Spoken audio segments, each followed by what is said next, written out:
Welcome, welcome, welcome, my friends, my family. Hello, friends. It is episode 3 of It's So Tiny. Woohoo! Can't believe we've been doing this 3 weeks already. It's pretty crazy.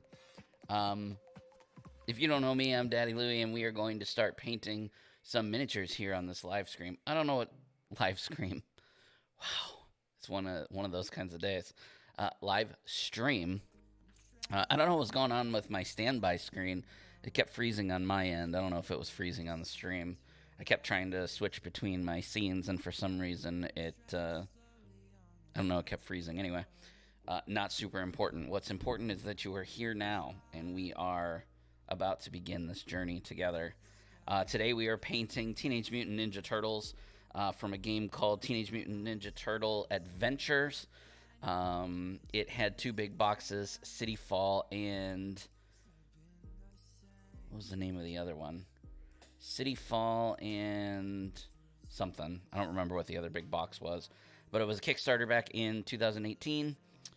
It was made by IDW Publishing and or IDW Games. IDW has many different brands. IDW Games is where this one came from. And I, of course, as a huge Teenage Mutant Ninja Turtle fan, I backed the whole thing. Went all in, and with that came several different versions of the Turtles.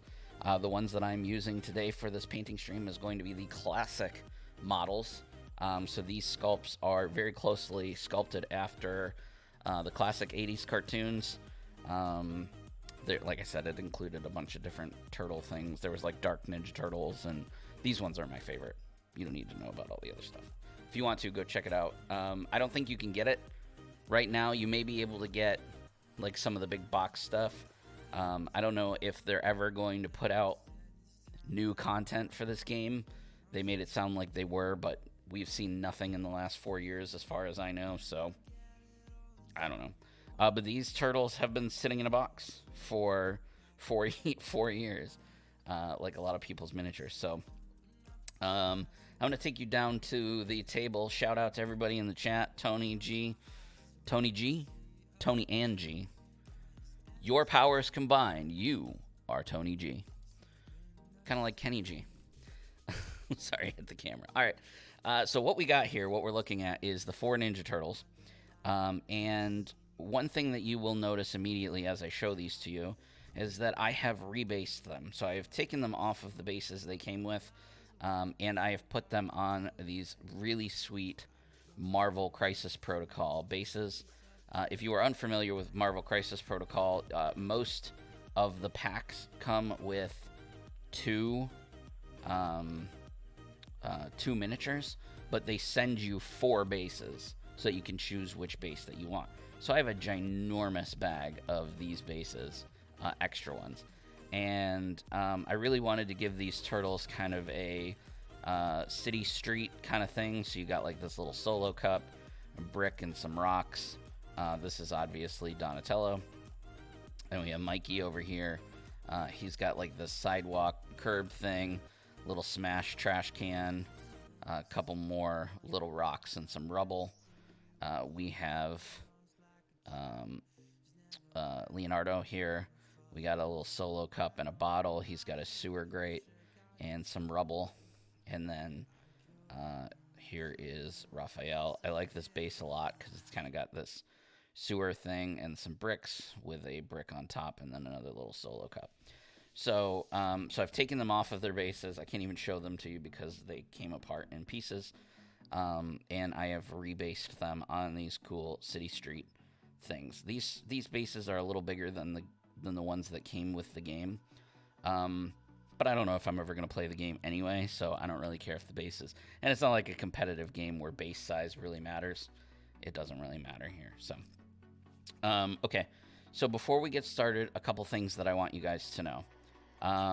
Huge fan of the Ninja Turtles. It's probably one of my top 3 favorite IPs in the world. It's probably like He-Man, Star Wars, Ninja Turtles, right? So I've seen just about everything Teenage Mutant Ninja Turtle related. I've not read all of the comics. I've read some of them, but not all of them because there are a lot. Kevin Eastman is my hero. And if I ever get to meet him, that's like a bucket list thing. I'd love to meet him and get his autograph. So, as a fan of the original cartoons, my initial thought was I'm going to paint these turtles exactly like the cartoons. Well, the thing with the turtle cartoon is that their skin color is the same. So all of them have the same green skin color. And I was like, well, I want to kind of change it up a little bit. So the oldest thing that I could think of that where their things where their skin was a different skin tone is the toys that came out in the 80s.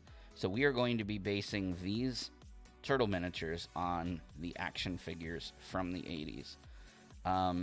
The only thing that I will not be doing the same as the toys is the shell. The toy shells are green. They're like a dark green, and then the skin is a light green. I'm going to be doing the shells in a brown, and their belts and their weapon holsters on the toys are black. I'm going to be doing them in brown. You will also notice that I have primed them in green. I almost never prime in any color other than white, and today I have primed in green, hopefully to help me paint the turtles a little faster because I have to paint 4 of them. And the last thing is you will notice that I do not have them on my GW paint holders. I have placed them on these bottle caps, and I've done that because I'm going to use this paint holder today. What's nice about this paint holder is I try and use this when I'm batch painting because I can screw the miniature on, I can hold it however I want to or need to paint the miniature, and then when I'm ready to move on, you unscrew it and grab another one and screw it on. So that's how I'm going to be painting these, with these little bottle caps and this bad boy here. I actually went on before the stream and looked up where I got this thing from. I was going to show you. So this is the hobby holder. That's where I got this here. And it was a Kickstarter that I backed back in November of 2017.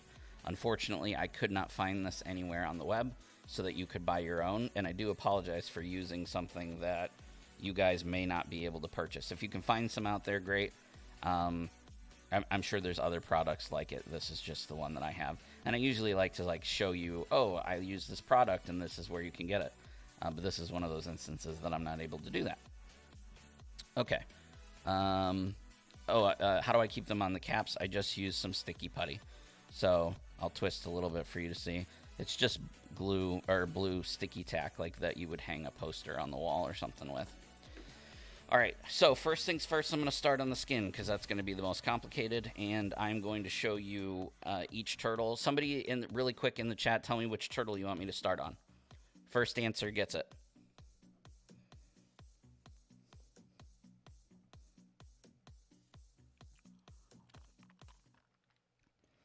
Looking, Krang. Wow, that's... You know, Krang is just a big brain. Big brain. Mikey, all right, we're starting with Mikey. So, of course, we're going to use the actual toys from my childhood as our reference. So, the primary colors that I'm going to use for Mikey are these 3 right here. We're going to use Warpstone Glow as his primary skin. His chest will be this Uriel yellow. I'm sorry, I'm going to do the chest all in the same color. I'm going to do it in Averland Sunset to get started. This yellow is actually going to be used in conjunction with the Warpstone Glow in order to do highlights. And then his mask and stuff will be this Troll Slayer orange. All right, and we're using Mikey. I'm excited. All right, setting Mikey off to the side, grabbing Mikey from the table, moving everybody else out of the way, throwing Mikey on my hobby holder, and let's get started with the green. Like I said, we're using Warpstone Glow for this. Shaking it up. Shake it, shake it. Grabbing my paintbrush. Get a little wet. That's what she said. Ooh, ooh. That was almost a huge incident.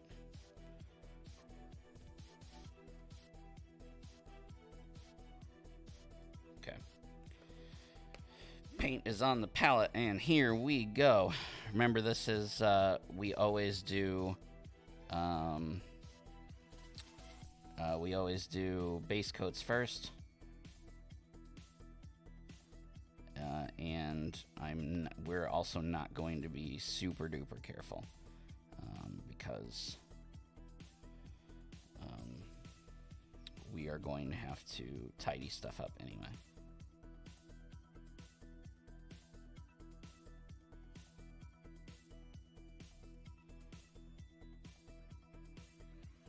So I'm going to do as much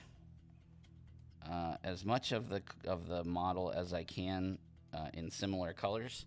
So we're kind of batch painting, but the skin is going to be different. These are 28 mils, so these are about the same size as you would see in like D&D miniatures. I think it's the same scale as He-Man. The thing with He-Man that made him a little larger was Battle Cat, right? But I will show you in just a moment size comparison to other models I have. I like to keep models of different sizes on my table for questions just like that, so that you can see scale. But they are quite small, hence why they're able to fit in my hobby holder. Because normally when I'm painting something like Power Rangers or Marvel Crisis Protocol, those are a little more on the heroic scale, which is like 35 to 40 millimeters, sometimes 50 millimeters. And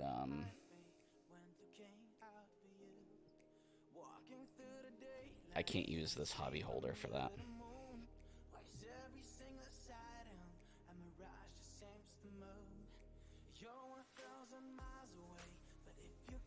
This is probably not the best brush in the world to use for this.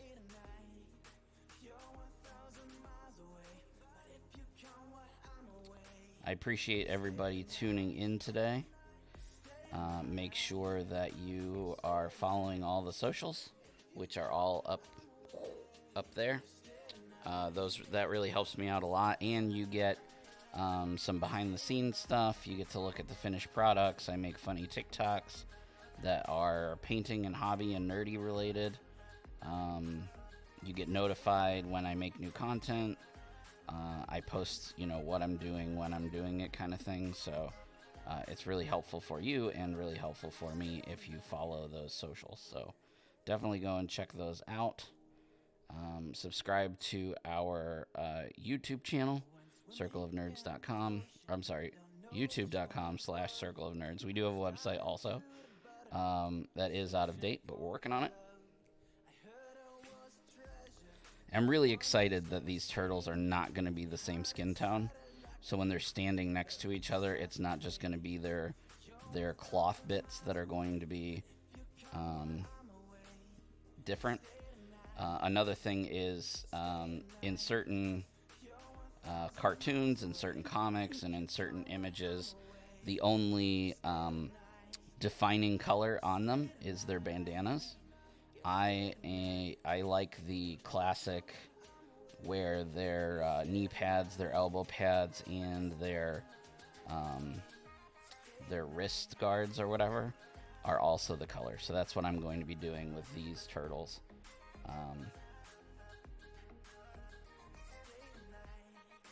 Is painting all of their cloth in their turtle colors and all of their skin in different colors based on the toys. So we're going to do the skin first. That way I can get that more difficult part knocked out of the way. And then we'll go to the more traditional batch painting where we paint all their shells, all their chest bits, etc. Their chesty bits. This is already a really great color for Mikey. I really like how it looks already. And like I said, my goal is to just try and get each turtle. They probably won't be exact because obviously I don't have the exact same paint that they used when they made the action figures. But I literally took the toys off my shelf. I brought them over to my table. I laid out all my greens, and I sat there for probably 30 minutes, and I was like, okay, which green is closest to which turtle based on the toys here. And that's how I determined which colors I got. All right. I think that's pretty good for Mikey. Why don't we go ahead and throw out in the chat while I finish up Mikey here which turtle we want to see next. Let's hear from the chat. First answer gets it. And if somebody says Krang or Shredder, G.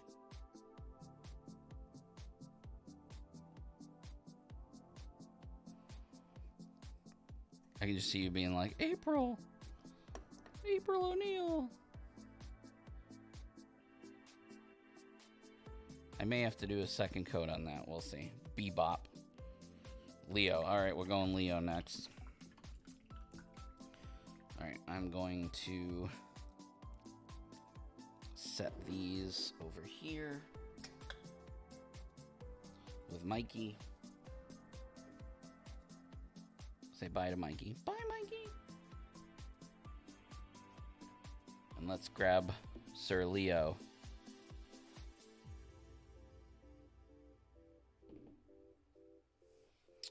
Leo, we're going with Elysian Green.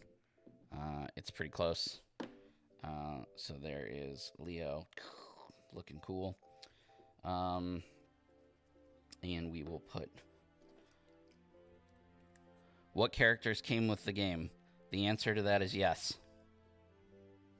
It came with almost every... It was a big Kickstarter, and they did... They went pretty deep with the comics and the shows and everything. It was a lot.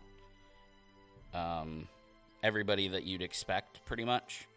Shredder, Super Shredder, Krang, different turtles, Shredder's daughter, Splinter, April. I think there's a couple Aprils. Casey,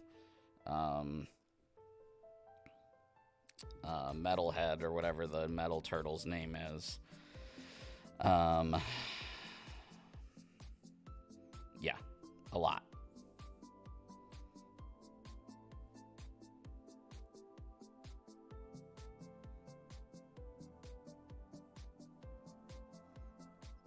Also, for everybody watching in advance, before we get too deep into this, I am using pretty much primarily GW paints because that is where most of my greens are from, and I wanted to keep as much in the same family of paints as possible. I do have an idea of where I can drop in my German gray because I always like to add German gray to the miniatures. It's kind of like my signature go-to thing. This paint, by the way, is very similar to the base, to the primer that I used. I just grabbed a random green primer that I had. It's not even hobby primer. It's like for outdoors something. Rust-Oleum something. I probably should have brought it next to me so that I could show you which color I used, but really any green that you can get your hands on would be fine. And you don't necessarily even have to paint them green. Because most of these greens are not base colors, they are layers. They're layer paints. They're a little thinner. And my thought process was, well, you're going to be able to kind of see through the paints a little bit. Unless we do like a bajillion coats. And so the easiest way to avoid that is to give it a green undercoat, which will help us move a little faster. So I'm not trying to like speed through the process, but I've never really batch painted characters like this. I mean, I've batch painted like Space Marines and things that are not like characters, so I care less about them, if that makes sense. But I've never batch painted something like this before where I want to go into detail. So I honestly just have no idea how long it was going to take. So I was trying to think of things that I could do to speed up the process when doing these streams. And that's one of the things I came up with. And maybe it'll work, maybe it won't.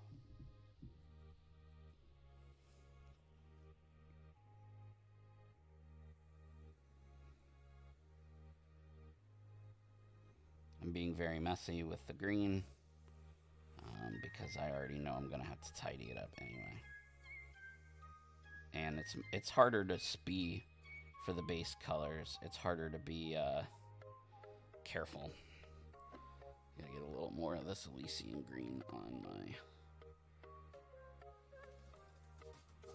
palette here.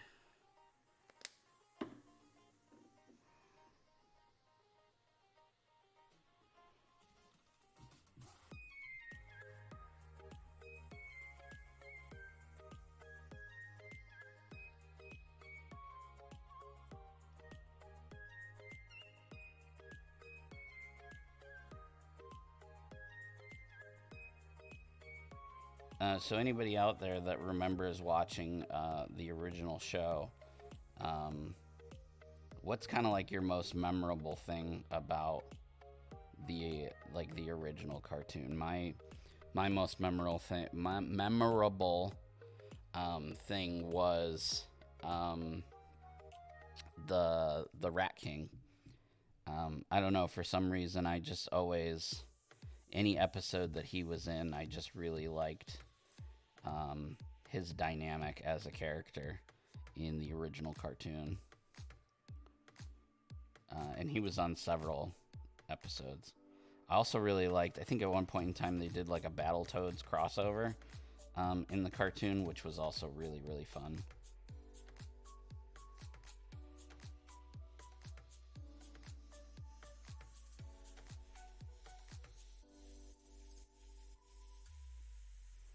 Alright, I think we're finishing up here on the skin of Leo before we move on to another turtle. Give me another turtle, chat. Who's next? We got Donnie and Raph left. Yeah, that yellow jumpsuit. Oh yeah, Baxter.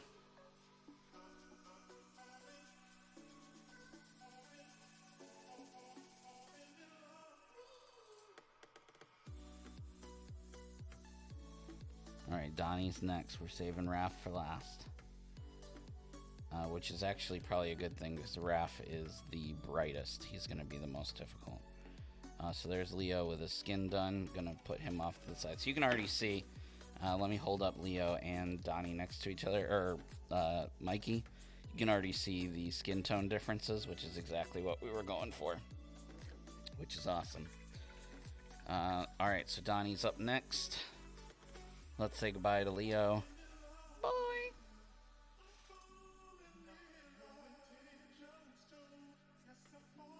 And let's say hi to Donnie. What's super interesting about Donnie is he's almost like a brown skin color. It's like a brown green.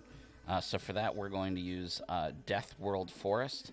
You can see they are pretty close. This looks way more green on the screen than it really is. It's definitely more of a brown green.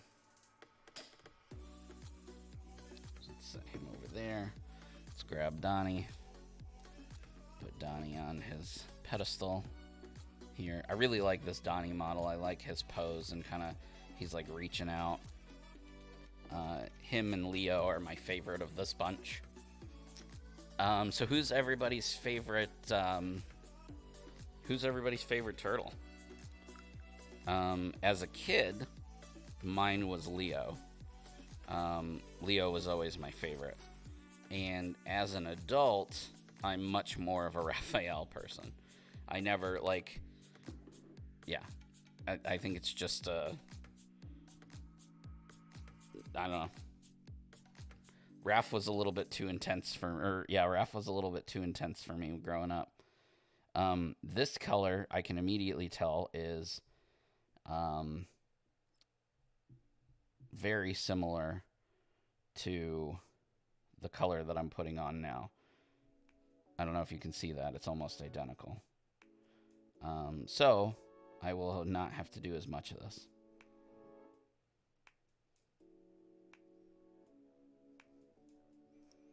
I probably actually don't even need to do any of it. But I am anyway. Mikey as a kid, Donnie now. Yeah, I feel like when you're a kid, it's different than when you become an adult. Right? Like, as a kid, I thought Donnie was like the worst character. And as an adult now, I just appreciate him so much more.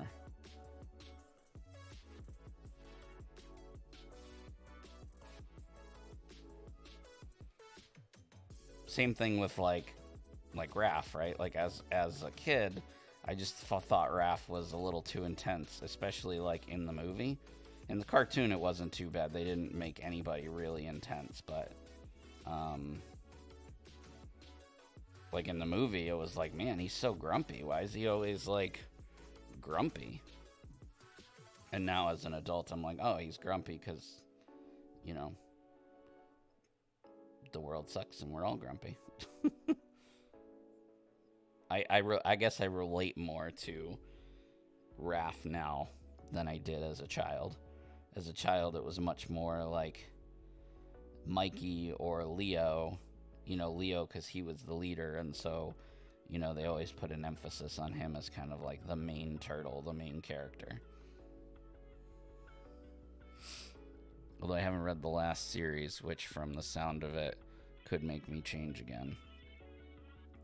Yeah, so the comics now are definitely paint everything in a different light. So now there's actually 5 turtles instead of just 4. Which is an interesting dynamic. I don't hate it. Of course, a lot of people do hate it, but I personally don't. I think it's very cool that they added a 5th turtle. And the fact that they added it as a female, kind of like a sister to the turtles, I thought was really cool. The Last Ronin. I was a little disappointed by The Last Ronin. The Last Ronin... 2 things that disappointed me a lot about The Last Ronin. One, I thought that they should not have revealed which turtle was the last Ronin in the first book. I think they should have waited until like the 5th or maybe even the last book. So the second to last or the last book to make you guess, right? To make it more about the struggle that turtle was having and less about which turtle it was. And then when they revealed which turtle it was, I was not too thrilled with their choice. I thought they could have gone a different direction with it. But I don't work for them and I don't write their books, so IDW, if you're watching, give me a call, man. I have some ideas.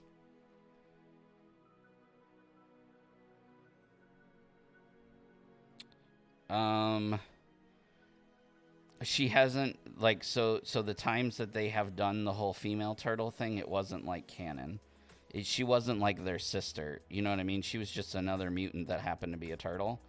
This new change was like, there was like a human girl who had fought with the turtles. She wasn't really their friend, but she had kind of sacrificed herself for the turtles, and she was dying, and they didn't know what they could do to save her. And so, in order to save her, that's Donnie Dunn. In order to save her, she needed a blood transfusion. And Donatello gave her his blood in order to save her life. And she ended up transforming into a turtle.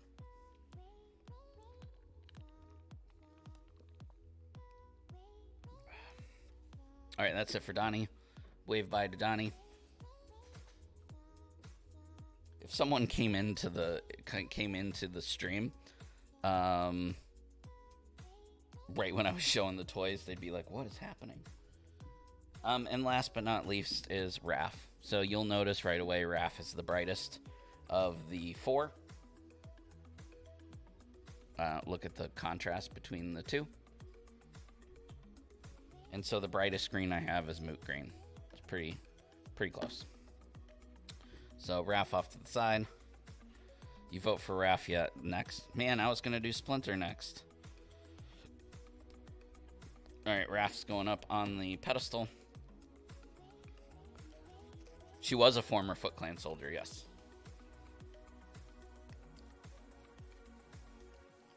Yes, she was. I did forget to mention that part. So again, she wasn't like really their ally or hero, but she did something, I can't remember specifically what she did, to where she had kind of like sacrificed her place in the Foot in order to save them, and then she was severely injured, and in order to save her life, she needed like a blood transfusion, and that's how she ended up turning into a turtle. And she, of course, freaked out at first, but then she learned. And I don't know if she's still... I mean, that was like 2 years ago that happened, so I don't know if they did something after that to make her turn back into a human so that she's not a turtle anymore. I'm not 100% sure on that, because I have not read a lot since all of that happened, just because I haven't really been too much into comics recently, because I don't have space for them. And I'm not much of an, digital reader of things.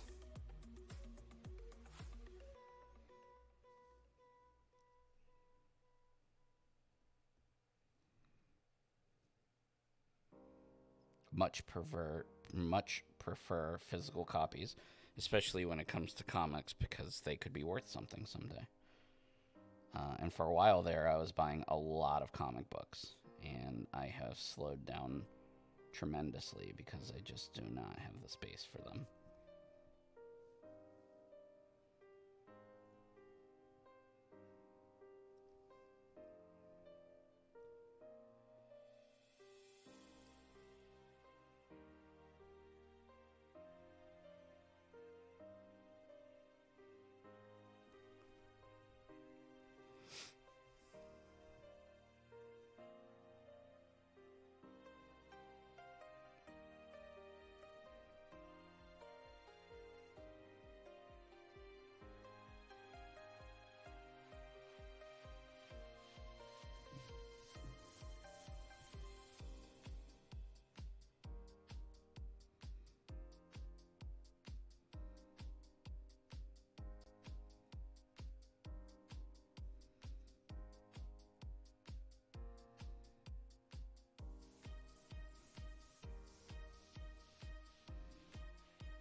Yeah, the story is great. I don't know where you can read them online.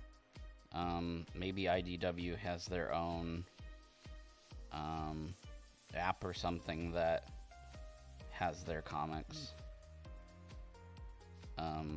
Yeah, I've loved what they've done recently with like some of the more younger crowd type IPs. To get adults more involved in it, like what they did with, or what they've been doing with the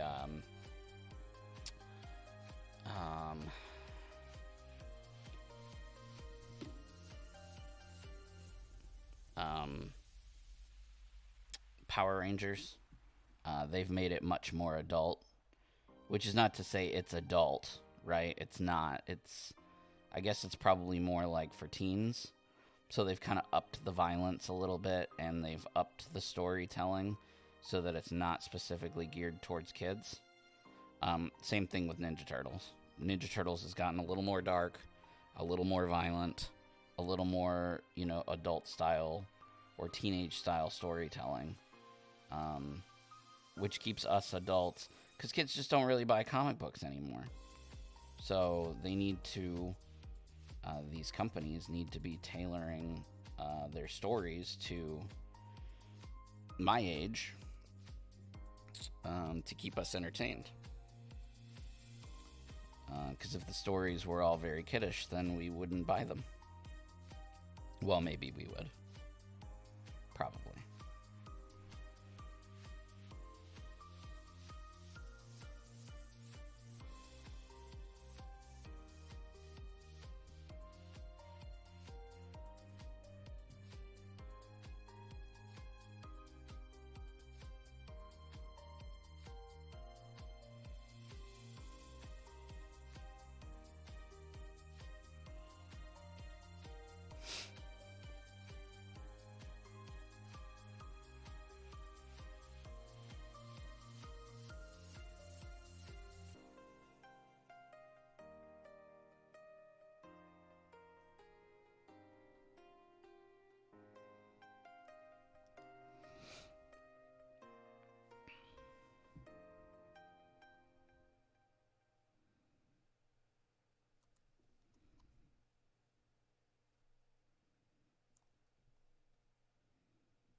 If I like a particular book series, and especially if I don't want to wait for the graphic novel version, I'll buy physical.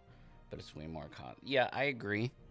I mean, I do like the graphic novels. The big issue is, like, sometimes, like you said, if you're really excited about a series, or it's really an IP you like, or you know what I mean? Like, it takes so long after. First, you got to wait for all the issues to come out, and then, you know, there's usually like a 6 month to a year wait between when the last issue drops and when they put it out as a graphic novel or whatever they call it, trade backs. And when I was really big into comics, my patience is always bad, but whew. All right, there's Raph done.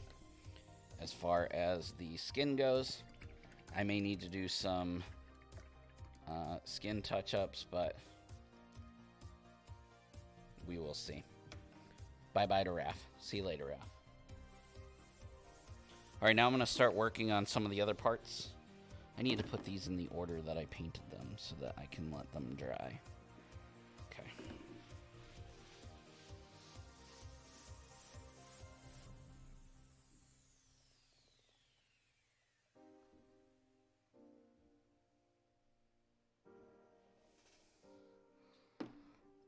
I'm going to work on their yellow-ish chest bits first. So I'm going to start with a dark yellow and brighten it up. I'm going to use Averland Sunset with a little bit of purple to help me paint it on. Actually, you know what? I'm going to try without the purple today to start and see what happens. Because I have primed this in green and not in white, there's a decent chance that this will work. Yeah, that this will work. We'll see. Actually, don't make fun of me, y'all. I'm gonna bust out the glasses.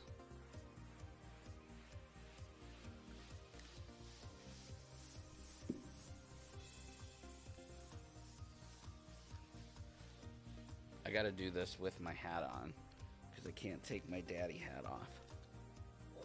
Look at those bad boys.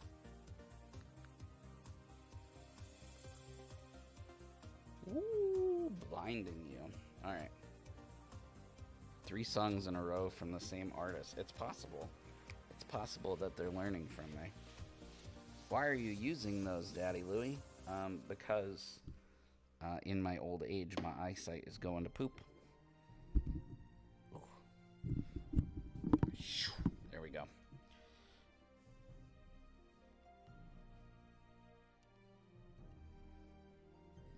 Put that down there.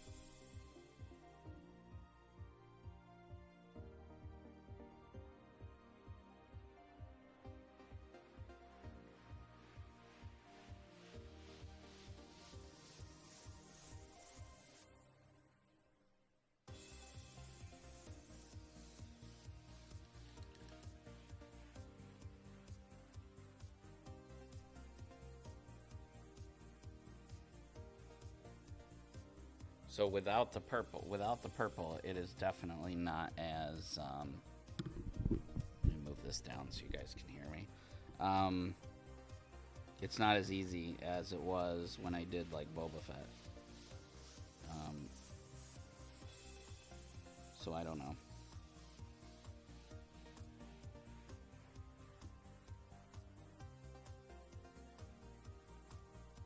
It has something to do with the pigments inside the color yellow.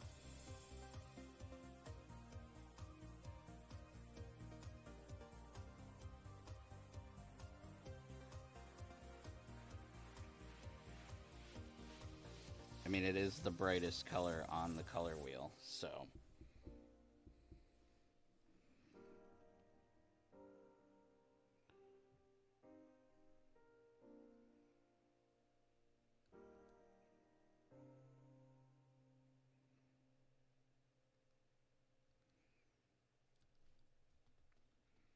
This brush also is sucking.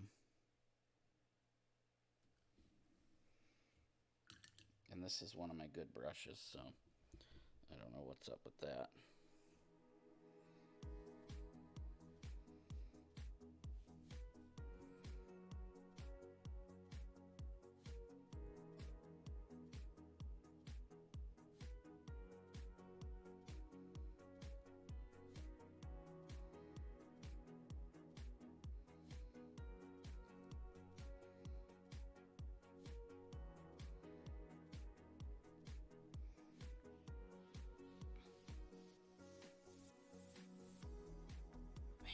Brush. White is not on the color wheel.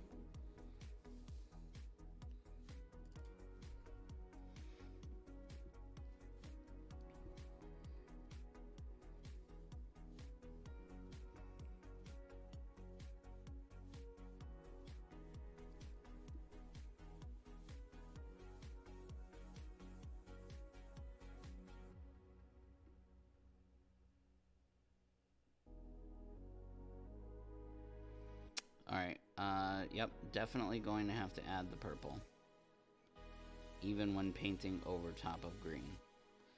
I wonder if we painted over top of purple, if we would still need to put purple in the...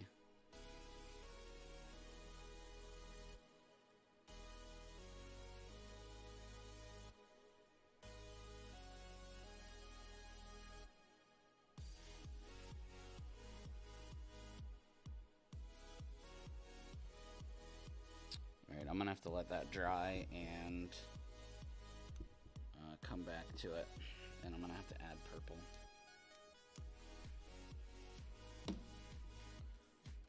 Problem with these darn things is, like, when I'm needing to do like what I'm doing right now,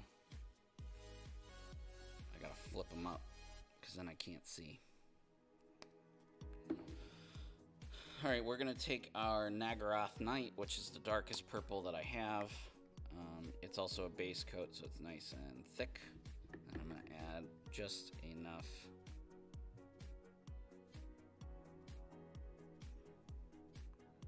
There's like some kind of noise happening upstairs. And my wife and kids are not home, so that's not good. It's probably the dogs.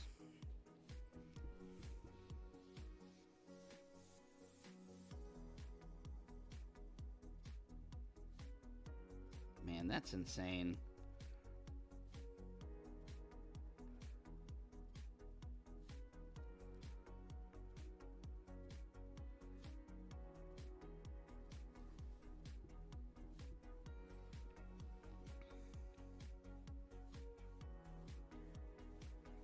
Insane what that purple does.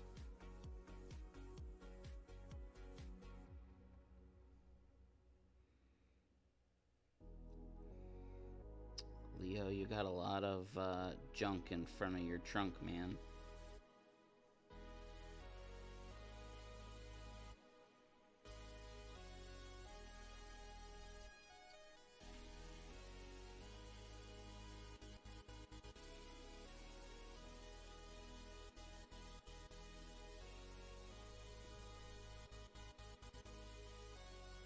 Yeah, I mean, I guess you're taking the brightest color in the color wheel and the darkest color in the color wheel and combining them together, and I guess that does something. I don't know.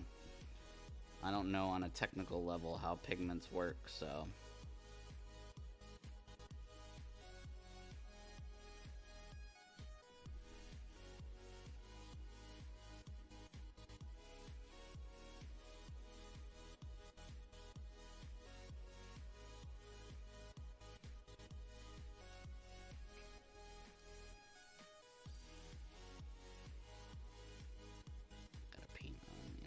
There.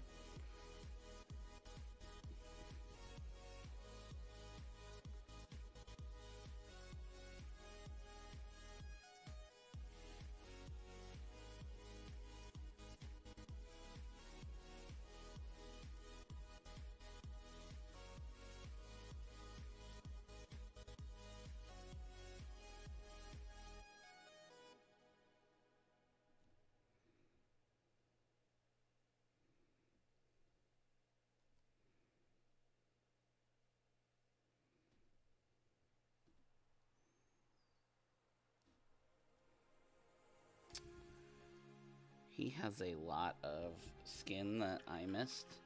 So real quick before I switch models, I'm going to go grab some of this, I think it was Elysian green that I used for him. And just go ahead and touch up where I missed.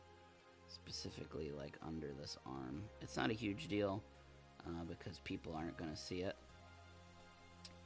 But now that I have these glasses on, I can see it and it's going to bother me.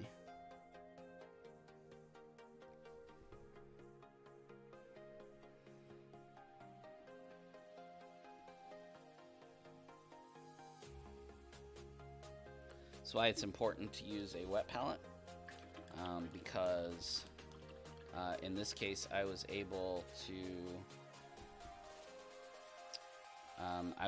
switch very easily to another color. I'm grabbing Mikey again, even though I just did Mikey, to grab that yellow with the purple.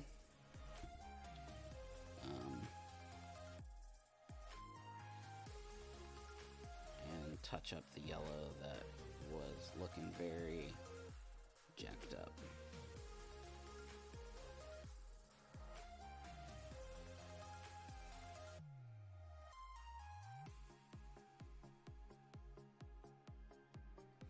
Okay.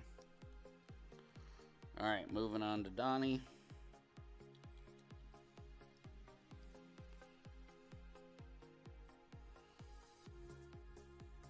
Really enjoying the diversity of colors, and it's going to be cool to see how these colors,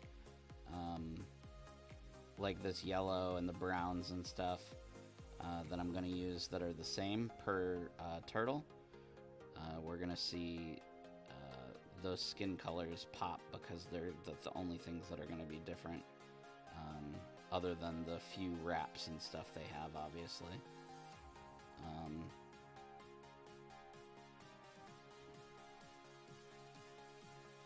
Yeah, I don't use these glasses very often when I paint. When I'm painting alone, I use them way more than if I'm painting like on stream.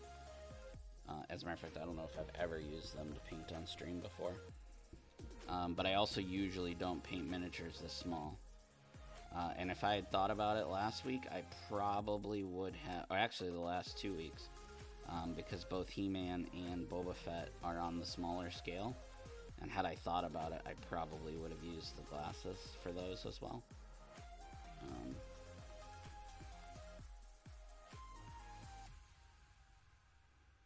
But I did not.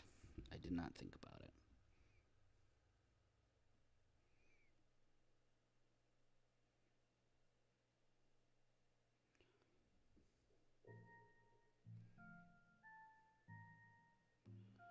Once we get done with these yellows on the chest bits, we're going to start working on the shells. Basically what I'm doing here is working from the inside out, and since the straps on the belt and the holsters for the weapons are over top of these bits that I'm painting now in the back of the shell, it's easier to paint those first and then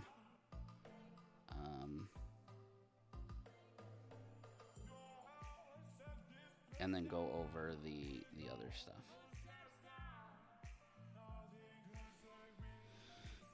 Alright, Donnie's done there with the front. Grab Raph. And some water. Some agua.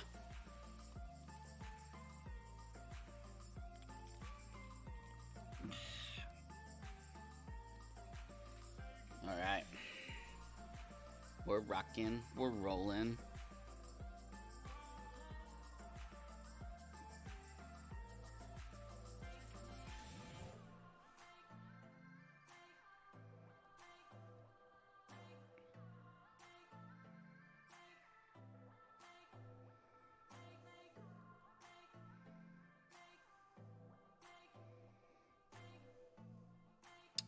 Raph's skin is going to need another coat. That warp stone glow is so thin. it's definitely going to need another coat of green before I move on to the shading step. So I'm probably just going to go ahead and do it after I finish this green, or this yellow.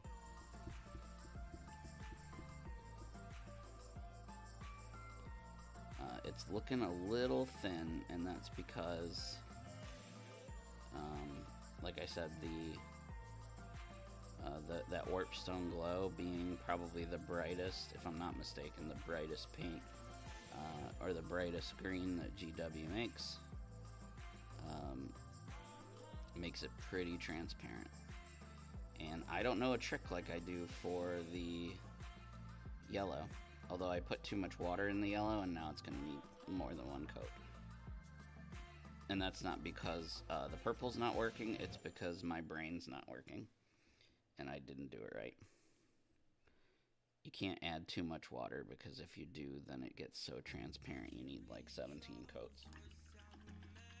So I'm going to switch over to that moot green, let that yellow dry. And I'm just looking for spots that didn't cover very well.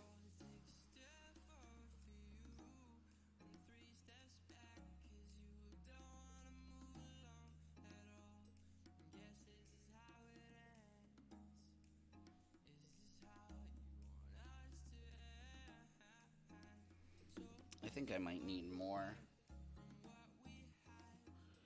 Problem is my palette. I freshened up my palette, and so I keep getting messages on my phone, and I don't know who they're from.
Grab some more of that yellow. Go over where I had it too wet before.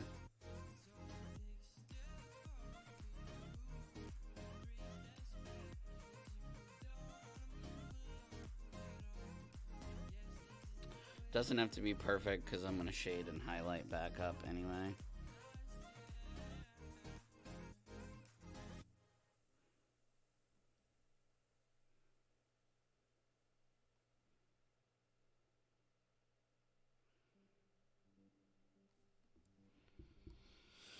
All right, moving on from the yellow.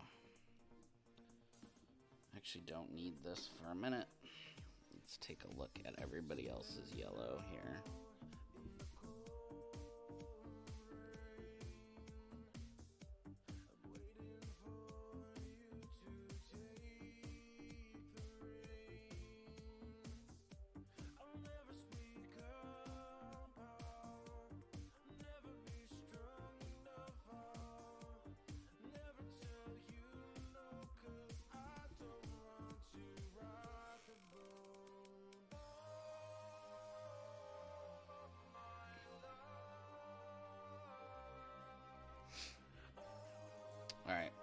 Time to start working on the shells while I let all of that stuff dry.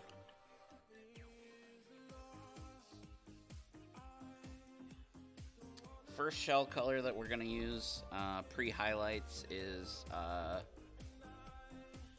Dryad Bark. Again, it's a Citadel paint. It looks so funny with these glasses on. See if I can do it without the glasses, because they're kind of hurting my face.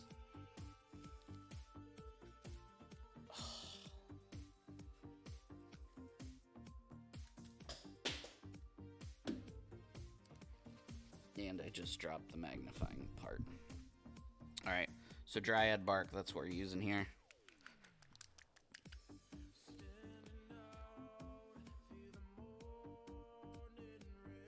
It's pretty dark brown. Which is, you know, what I want to do for the shell initially. I might grab my bigger brush here.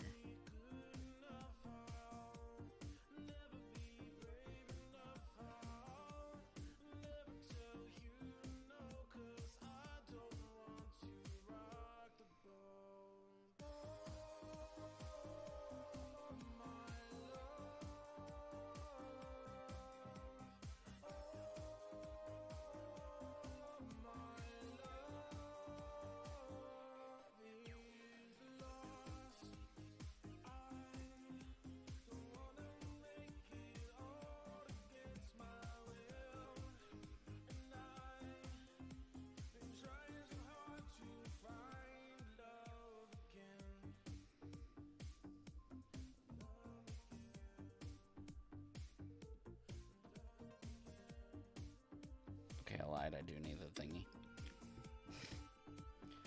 Never tell a lie until you do.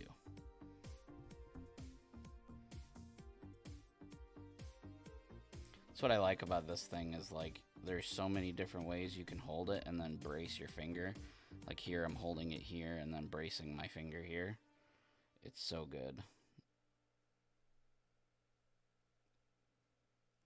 And it uses bottle caps, so literally it's normal size bottle caps. I want to say the holster that I got came with 5 bottle caps, which is I'm actually still using the 5 it came with, but you can literally use any bottle cap, which is super cool.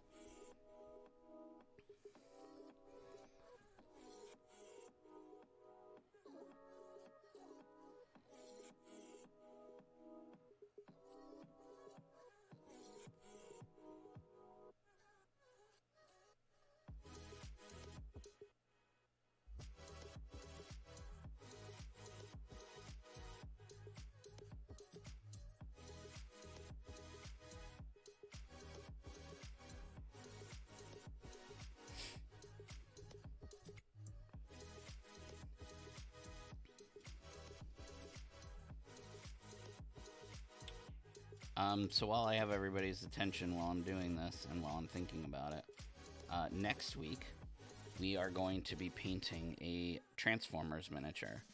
But I'm going to leave it up to you guys, the community, to decide which one. So Monday, I'm going to post a poll on my socials, and you will be able to vote for which Transformer you would like to see me paint from the list of, you know, Transformers I have. So if you're not following my socials, make sure you do, because then you will be able to participate in that vote, which is cool. I think that's a super good idea to do every once in a while, is have community polls.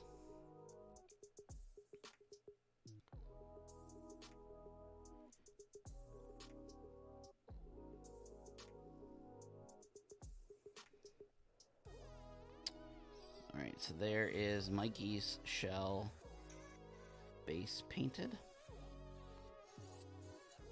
Right, I just gotta make sure I get around the... You can kind of see here we're starting to make some base progress. Oh yeah, trying to keep them in order So when I get to them, they're dry from the previous step. So Mr. Leonardo is next.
Actually coming off the base. I'm gonna have to attach that back on. See how it's jiggling.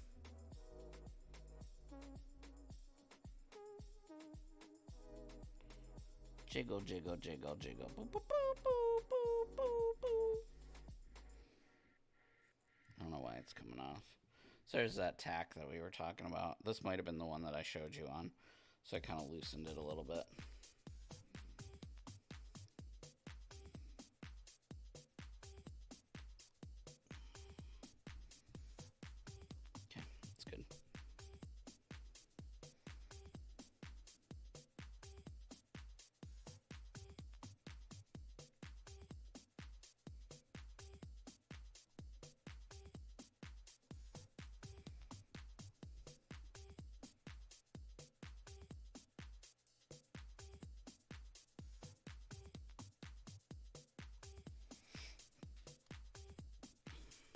I'm trying to get the edge, like where the shell kind of like overlaps the skin a little bit, so that when you're looking at it from the front, it doesn't look like the inside of his shell is the same color as the skin. I guess on a real turtle it might be, but on the Ninja Turtles it's not. At least on my Ninja Turtles it's not. Alright, there's the shell on Leo. So we'll grab Donnie. How's everybody doing out there in TV land? Any basketball fans out there? My Celtics play again tonight. Game 2 against Miami in Miami. They will be starting here in like 25-30 minutes. I really want to get like an iPad. I just can't afford one right now. I'd like to get an iPad and like one of those like iPad holders with the arms, so I could mount it to my desk. And so like right now I could have the basketball game on, obviously no volume. That way I could look up at the score every once in a while. I guess I could do it on my phone, but my phone battery drains really easily and I need my phone for like other stuff.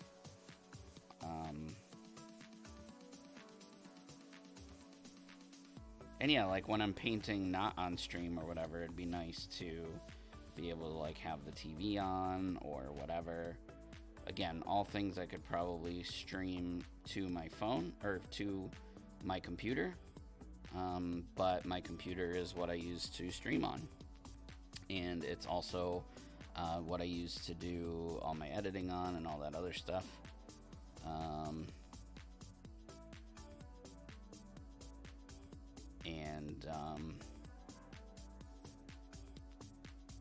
Yeah, so basically my computer can't do more than one thing at a time. And yes, I agree. Very good series with the Bucks. The Bucks put up a fight, but we just dominated that last game. And I believe that we do have what's left in the tank. I do believe we have enough left in the tank to beat Miami, and I think we have enough left in the tank to go all the way. My concern is healthiness.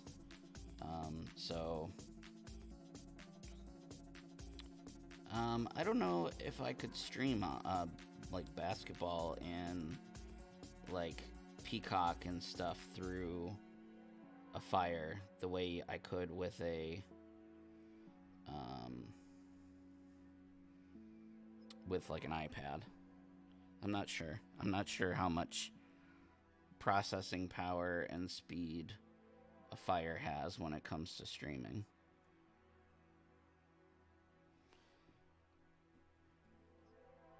Alright, Donnie's done.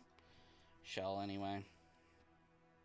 So you can kind of see what I'm doing now that the skin tone is on. I am able to basically batch paint a lot of this other stuff until I get to like the bandanas and stuff.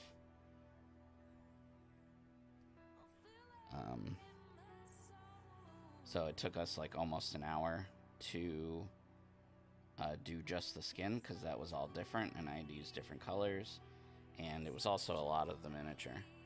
But you can see now how much faster other things are going now that I'm in batch painting mode, if that kind of makes sense.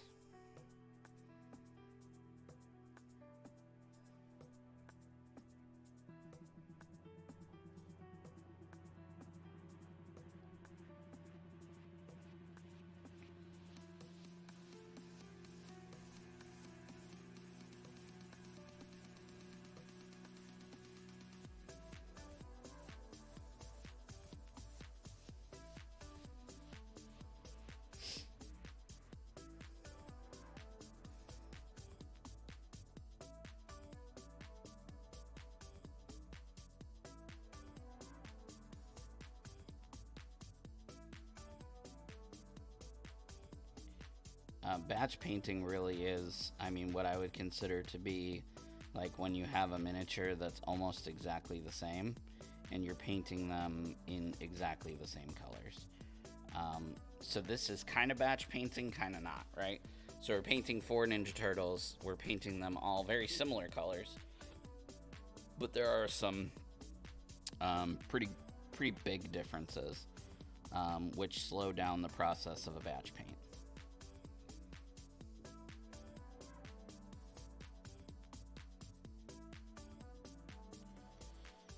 Wife and the kids are currently at the movie theater. One of our favorite bands, 21 Pilots, is doing a one night only, in select theaters only event. We're not really too sure what it is, but they bought tickets anyway. And I was gonna go, but it's important to me that I keep this channel going on this show. So here I am with you guys, and I'm happy to do it. Happy that we can be here together doing this. It is bothering me that I can hear noises upstairs, and I know that they're not home. And I know it's not a stranger trying to break in, because my dogs would go insane. All right, grabbing. What am I grabbing?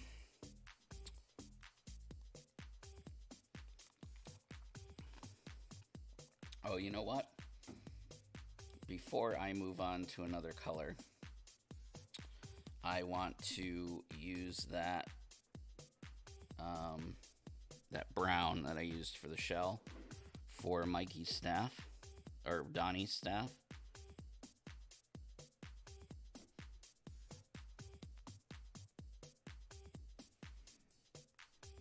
Yeah, if somebody was trying to break into the house right now, it would be utter chaos upstairs. So the noises that I'm hearing are them getting into something, or making a mess of some kind, or something I'm sure I'm not going to want to see when I get up there.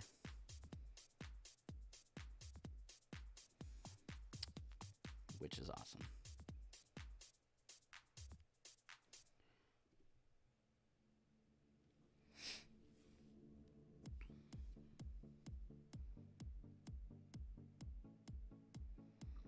I'm also going to paint Mikey's nunchucks this color as well. And I want to do that before this next step, before I forget.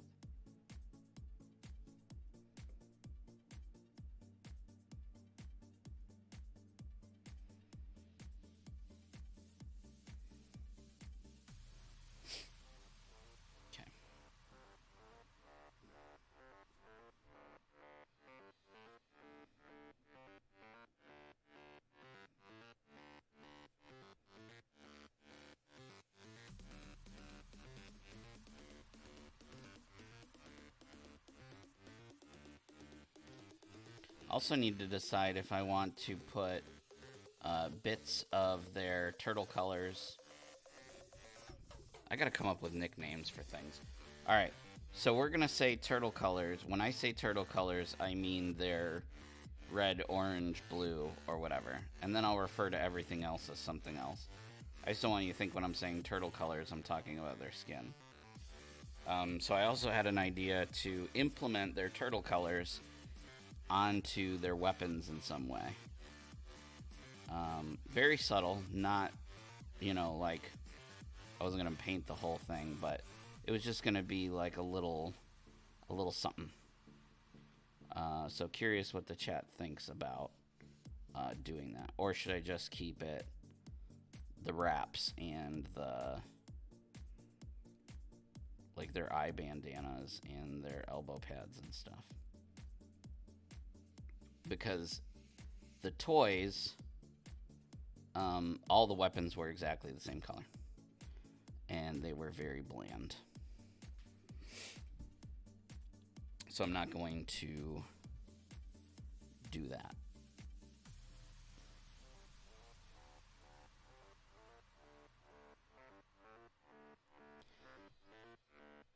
I guess I could wait, and when I get to that step, see if it needs more color or not, rather than making a decision now.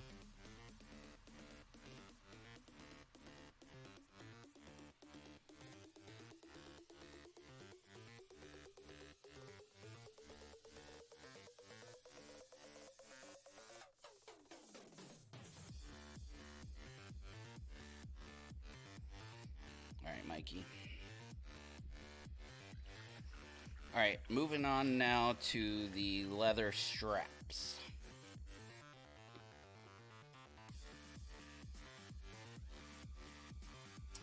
For that, I'm going to be using Steel Legion Drab.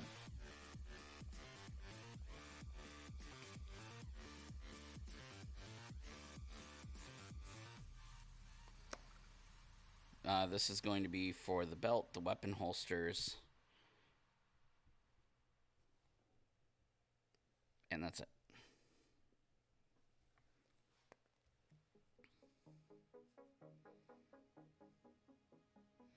I'm going to use a small detail brush for this part.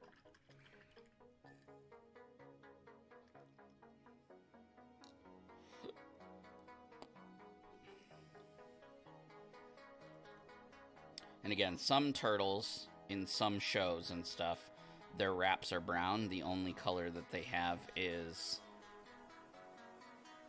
on their bandana.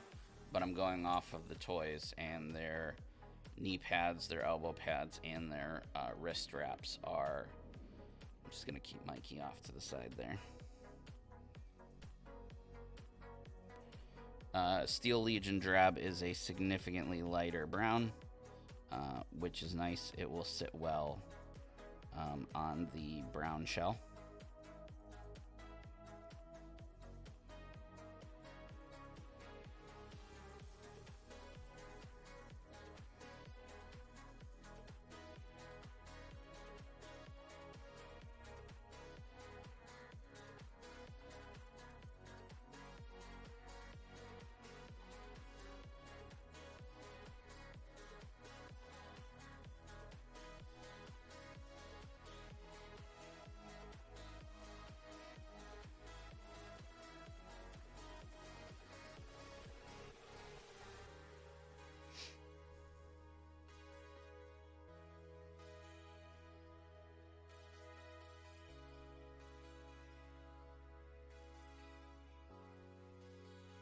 It is a little light on the front here on this yellow, but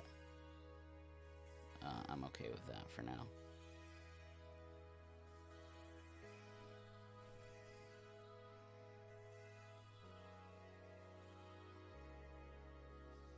Because I'm probably going to brighten that yellow up a bit when we get to that step.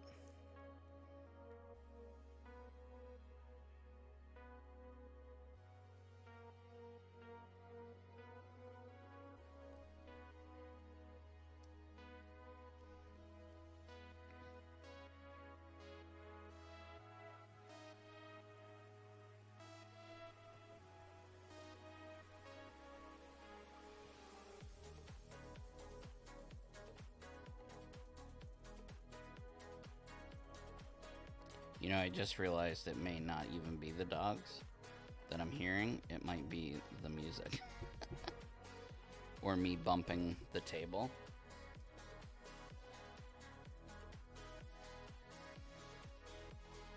I don't know for sure. I'm just saying it might be.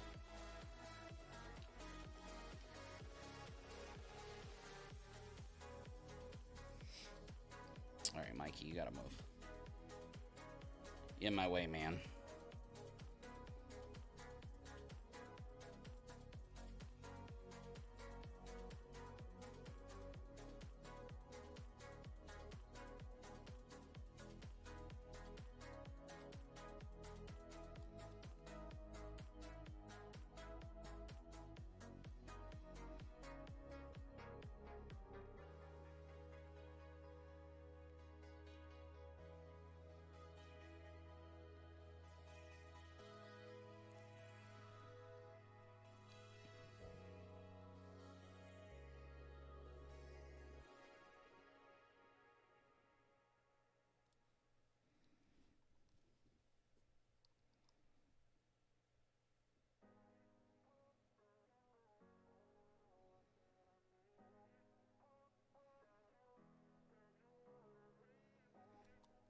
Anybody see any good movies lately? Other than Doctor Strange? Not Doctor Strange? Man, Rescue Rangers comes out tomorrow. I'm really excited about that, actually. While we're on the topic of nostalgia. Very, very excited for Rescue Rangers tomorrow. I don't think I'll get to watch it tomorrow, but hopefully sometime this weekend. It's supposed to be like 1 billion degrees here this weekend. Like record highs for May. Like holy crap record highs.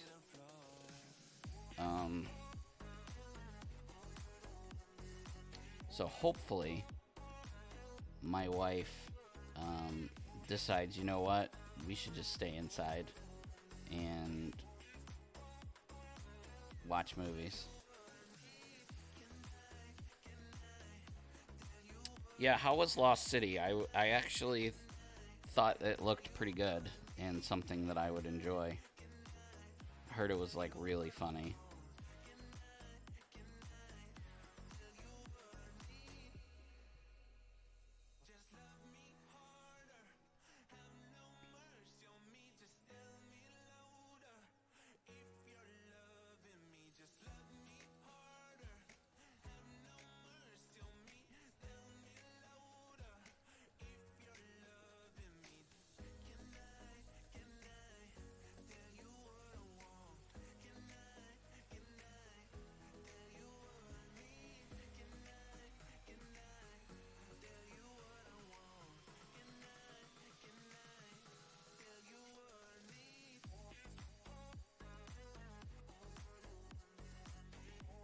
Yeah, rom-coms are usually pretty predictable.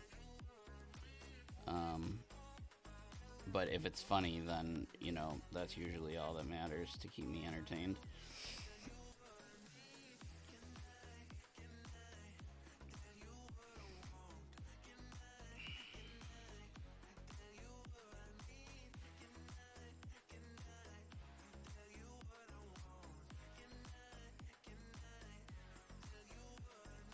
Oh yeah, I really want to see the new Nick Cage movie. And Top Gun, yes.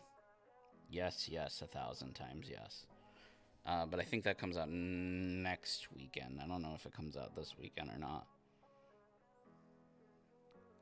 I want to go to the IMAX to see that one. My dad comes into town in 2 weeks for Gabe's graduation. Gabe is my son, for those of you who don't know me. So I think it'd be really cool to take him to the IMAX to go see Top Gun. Since, we were both in the military and it's kind of a military thing. Ish. Sure, we'll call it a military thing. I was like, oh, I'm done. And then I realized that I did not get the strap that goes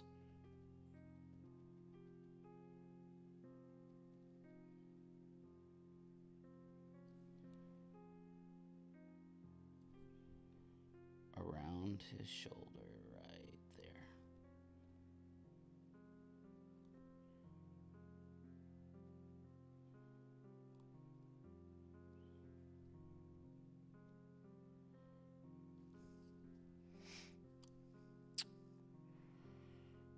Man, him and Donnie have those straps that, like, Mikey's strap was like so fast.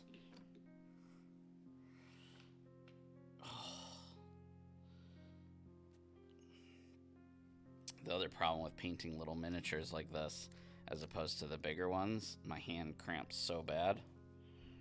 I have carpal tunnel, so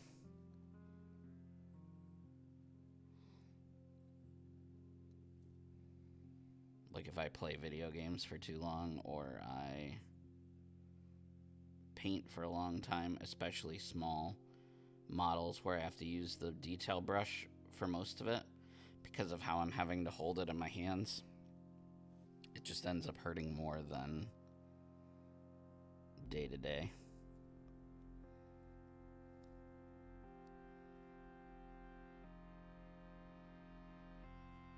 I have no idea what's going on with this song.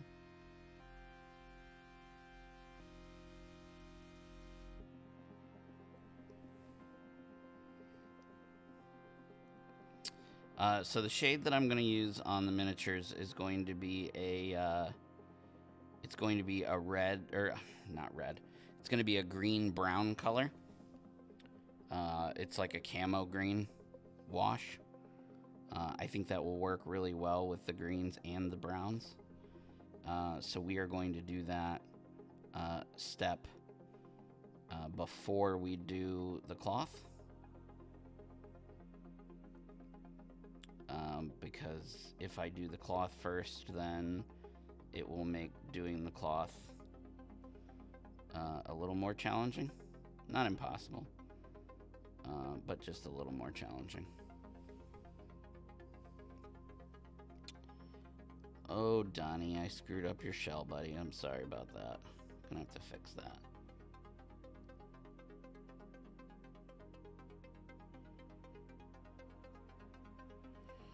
I don't know if I should do the metals first before I shade, or if I should just wait and do those afterwards. I think I'll wait and do those afterwards, the metals.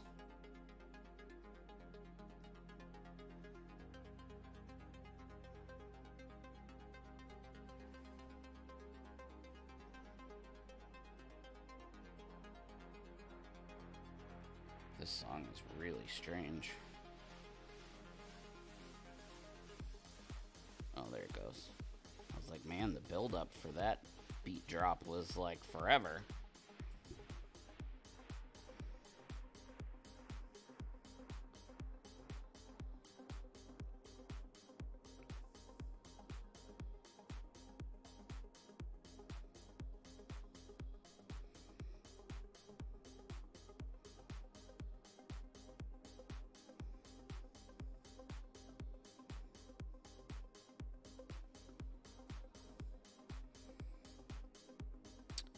Which villain in TMNT is your favorite?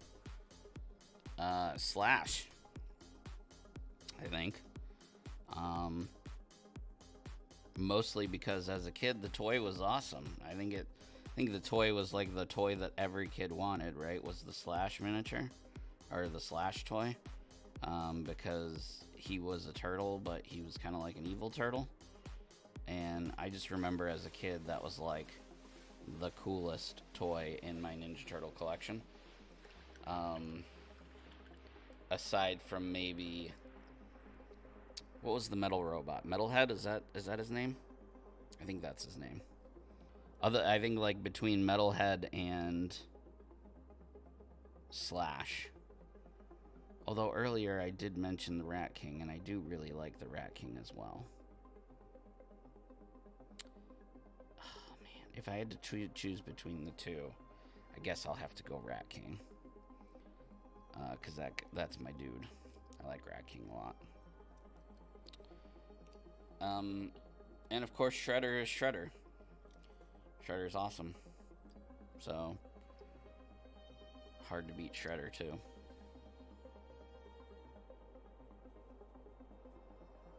I need some more Steel Legion here. What is your favorite TMNT villain?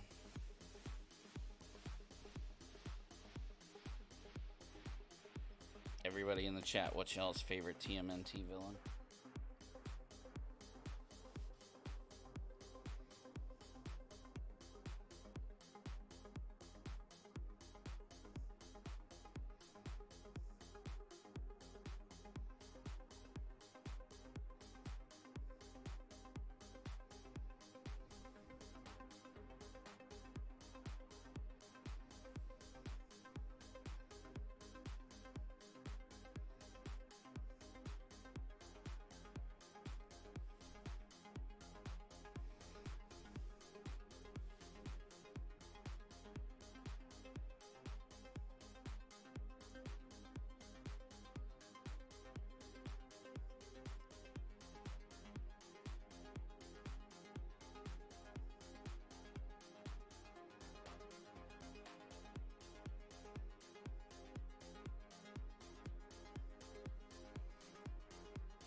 I would still count Bebop and Rocksteady as villains.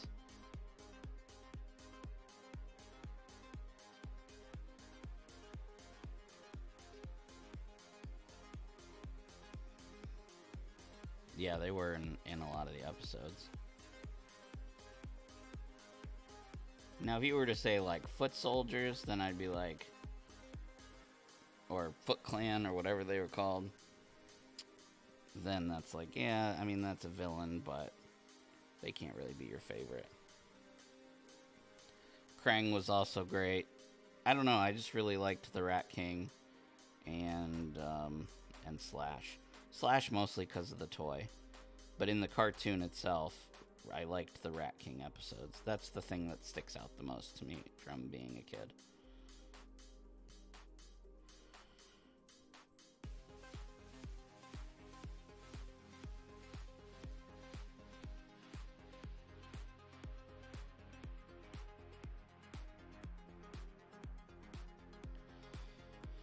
All right, let's see here. Raph is done. Like, done, except for his cloth stuff. Now I need to look at everybody else. All right, Donnie.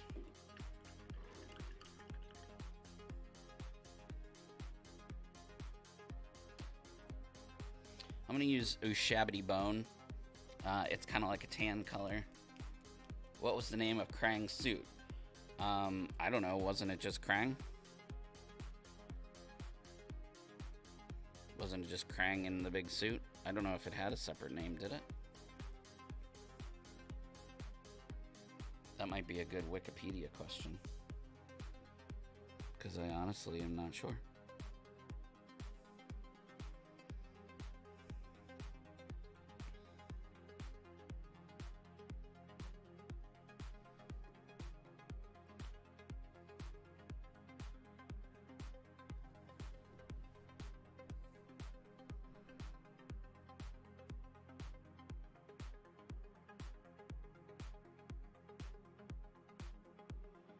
Again, I'm just trying to get everything that I want to shade with that green camo shade.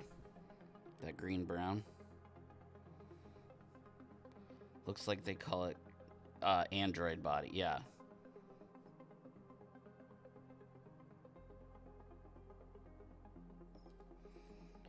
I used to have that, man. I wish I would never gotten rid of that. It's so hard to find now for a good price. Every time I go to the flea market and I see somebody have it for sale, I'm like, maybe they don't know what they've got. And I can get it for a good price. And then you go up to it and it's like, oh, yeah, that's a toy seller. He knows exactly how much it's worth. Every single time. I do have the pizza thrower, though. The vehicle thing that used to shoot the pizzas. And it still works. It's on a shelf behind me.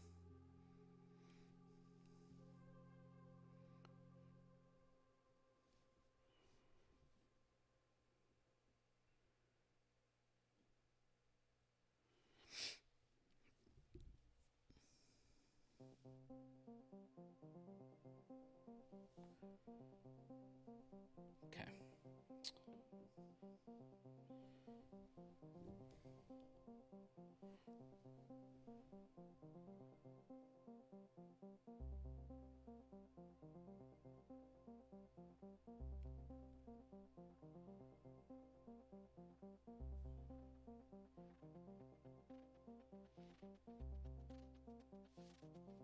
So the only thing I'm not going to do before the wash is the colored stuff and the metallic stuff. So the side blades and the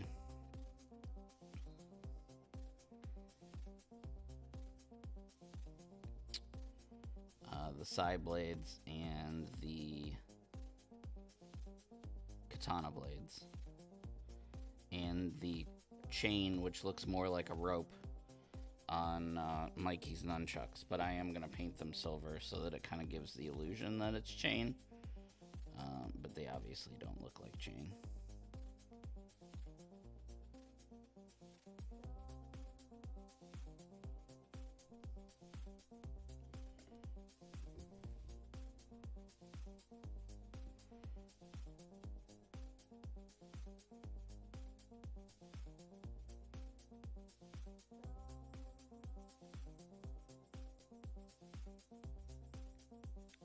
Here's a great TMNT question for the chat. How did everyone feel about Michael Bay's Ninja Turtle movies?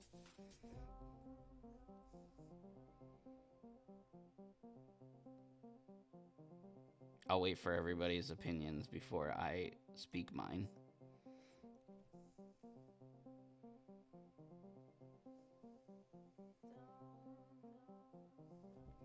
Oh, I'll just tell you mine now. I loved them. Love them. Loved everything about them. I loved the way they looked. I loved their humor. I loved the actors, how good of a job they did with the voices. I love David Arquette. I love Megan Fox. So much love for those movies.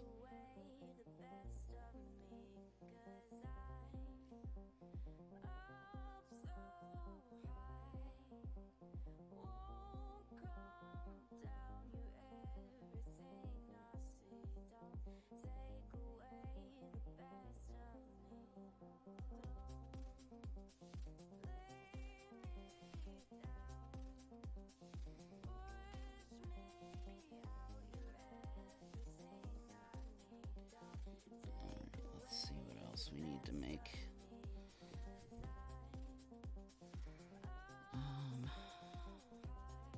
Okay.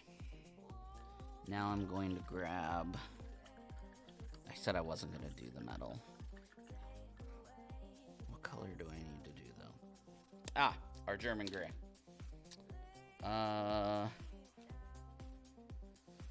Sorry. Yeah, G. Do what you got to do. Have a good night. Appreciate you, buddy. Which one did he do? The 2007. He did.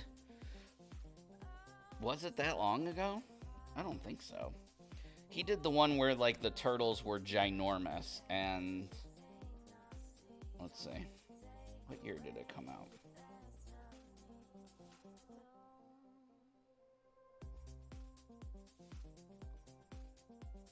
TMNT. Michael. No, the 2007 was animated. His was 2014 was the first one. And let's see, what was the second one called? Shadows of the Past. Shadows of the Past. Nope, that's the name of a game. I don't remember. TMNT movies.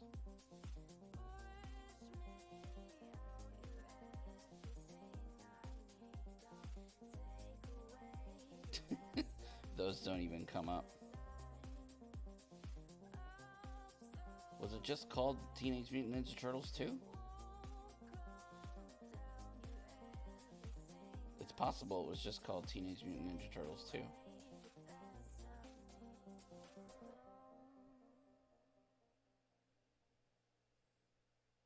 Out of the Shadows. Yeah, I mean, people will tell you not to watch them because a lot of people think they're really bad. Just like people thought that, the Star Wars sequels were bad. But I guess I just like bad movies because I like both of those. Alright, here's my German gray. I'm just going to use it to do the hilt of the katanas and the sais. And then we're ready for wash.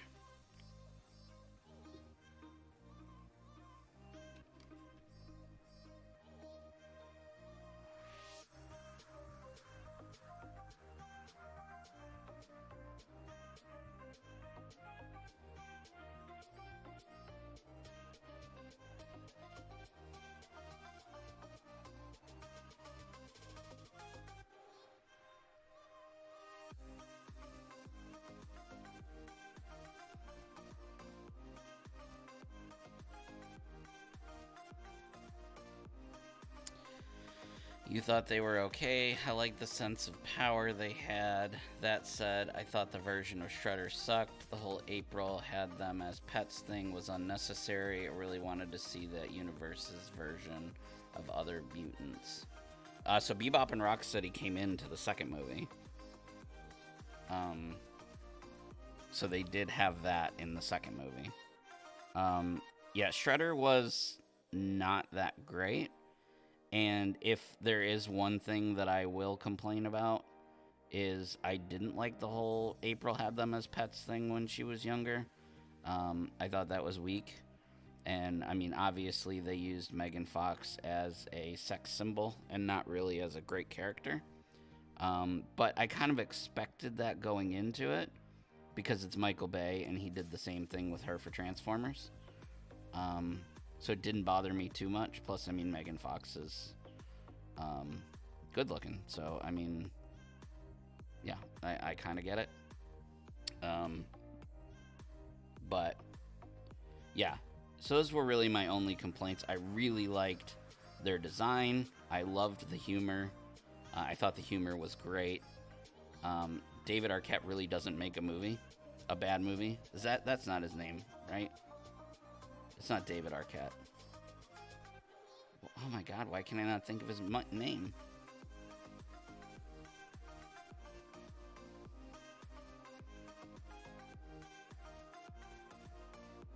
Yeah, Bebop and Rocksteady were totally in the second movie. It was about Baxter Stockman creating a new mutant gin so that Shredder could create Bebop and Rocksteady. It was basically like TMNT 2, like the original Secret of the Ooze, how they made, like, why in that movie did they get Toka? Why did they make Toka and Razor, who were brand new characters in that movie, instead of just making it Bebop and Rocksteady, who we were all already familiar with from the cartoons? That's something I never understood about the second movie, Secret of the Ooze. Like, that just made no sense to me. Will Arnett, thank you. Why could I not remember that poor guy's name? He doesn't really make a bad movie. I think he's hilarious.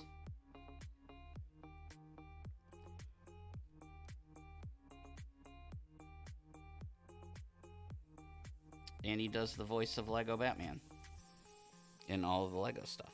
So, he did a great job in the Ninja Turtle movies. And I mean, Megan Fox did a good job for what she was cast to do, right? Like, it's funny that, you know, after Transformers 2, she was like, I'm never going to work with Michael Bay again because of how he used me in these movies. So she wasn't in Transformers 3 with Shia LaBeouf. But then, like, a couple years later, she totally played basically the exact same role as April O'Neil. Whatever. I don't get it. Yeah, so Will Arnett does the voice of Lego Batman in the Lego movies and in the Lego Batman movies. And he's hilarious.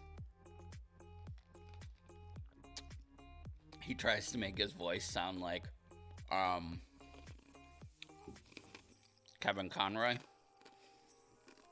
Like that raspiness. But he purposely jacks it up. It's so funny. All right. We are in a great place right now. And the place that we are in is shade time, wash time, over the whole miniature. The only thing that kind of bugs me is the color between Donnie and Leo is not that subtle, but it is what it is. It's not a big deal. So I'm going to get my wash. It's this Athonian camo shade. And shake it up real good. Shake it, shake it, shake it. And now we're just going to wash the whole miniature.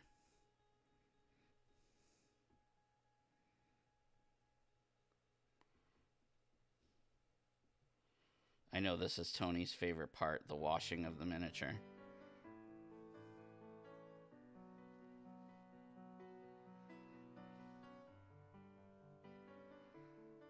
So what's cool about this wash is that it's not green and it's not brown, it's green-brown. It's perfect for the colors that we have here, these browns and these greens. No need to use two different ones. I had thought about using a green wash on all the greens and a brown wash on all the browns. But this makes the process significantly faster, and we are trying to get done 4 models. And yeah. So. And it's a complimentary wash. If you don't have this wash and you are following around with me, if you're trying to do what I'm doing and paint as well, and you have army painters washes, I would suggest using light tone on the greens and the yellows and dark tone on the browns. But I'm going to use GW because while I do have army painters, I've already painted most of the miniature with all GW, and I'd like to stick with that. What if you used a different wash on one of them to help distinguish them? That's not a bad idea. I could use... That's not a terrible idea. I could also do it in the highlighting step. Just highlight Leo a little more than Donnie, because Donnie is significantly darker than Leo when looking at the toys. And that's probably what I'll end up doing, is just do it in the highlight step. That way I can just keep using this wash. My son just sent me a text message, so they must be out of that movie already that they were at. Which is crazy, because it's, I mean, well, I guess it was an hour and 45 minutes.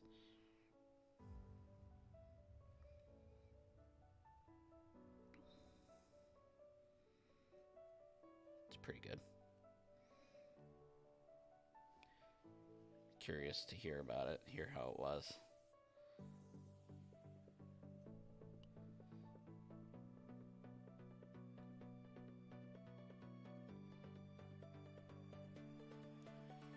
That is a good idea, Tony, to use different washes as well.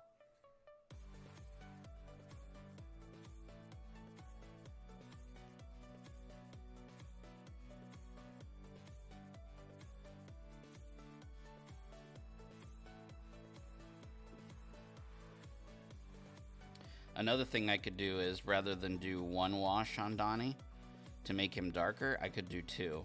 So, like, I could wash Donnie, let it dry, and then wash Donnie again, and it will be completely darker. It'll be a lot darker than the one round of wash. I've done that before, where, like, I've washed a model, and then when it dries, I'm like, man, I really want it to be darker. So I'll throw another layer of wash on there. And it will be significantly darker. So when these dry, we may do that, but I also don't want to slow down the process. So I may just do it in the highlighting step, like I've said. But that's also a good way of doing it. If you don't have or don't want to use different washes, you could just wash it twice.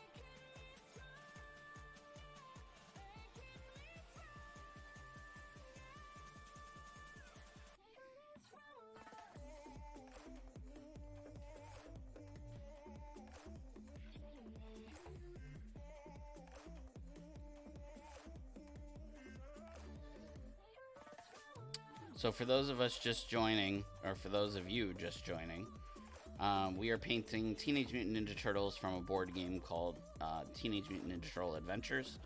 It was a big Kickstarter back in 2018, which I backed all in. Never played the game. It's just sitting on the shelf. Never painted the miniatures, and so I thought I would do this. I am basing the paint scheme off of the toys from the 80s. So all of their skin tones are different shades because the toys have different shades. And that's what I'm basing it off of. So that is why one turtle is a different color from a different turtle. But all the other things are the same. So the shell and the belts and stuff are all going to be the same. Okay. So that is all the washes. So this is going to be a good time for a break. Because I haven't been doing that in my last couple streams, and it's been kicking my butt. So, we're going to let these miniatures dry for a minute. I am going to step away for like 5-6 minutes so that I can use the restroom and fill up my water. And don't go anywhere, because we will be right back in like 5 minutes. And I even have a screen for that. Are you guys ready? Let's go to the screen.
All right, I'm back.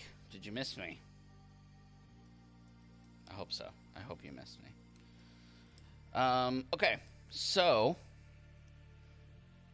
that apparently was not a long enough break because none of them are fully dry. Interesting. I really wanted to go ahead and start working on their bandanas, but as you can see by looking, it's still wet around their bandanas. The part that's not wet is the chest. So that's what we're going to work on, I guess. Not what I wanted to work on, but, you know, can't always get what we want. You can't always get what you want. Definitely don't need me singing, that's for sure. So this is just that Averland Sunset with that little bit of purple that was still left on my palette. I'm just going to reapply it to what's already on the yellow.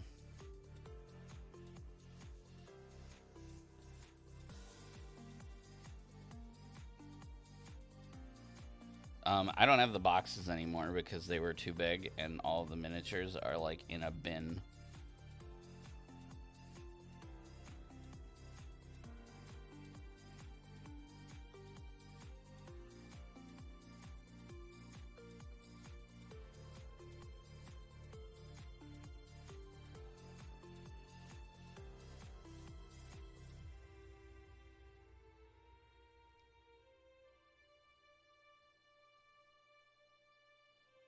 Because I was like, oh, I'm going to play this game all the time.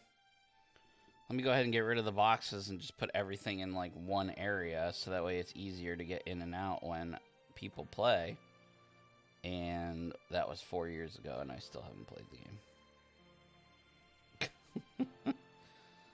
Oh man, go figure. Story of my life.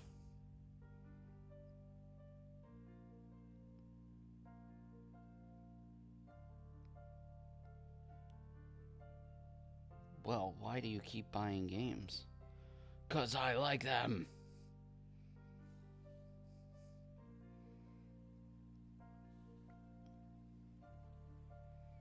And one day I'm going to be a millionaire and then I can pay people to play games with me. No, that sounds sad.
I know, right? You should just move here.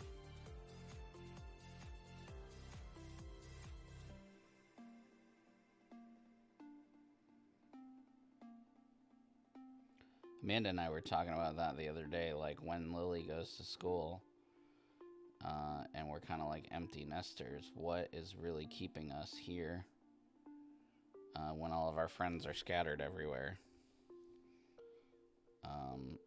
And so we were like, well, if we were to move, where would we think about going? And the number one pick, the number one place that we both kept coming up with is Virginia. Because there's a lot of government stuff there, so I think that we could both get jobs pretty easily. And, you know, we have you guys and we have Alicia in that area. So we wouldn't be starting from scratch. We would like know people.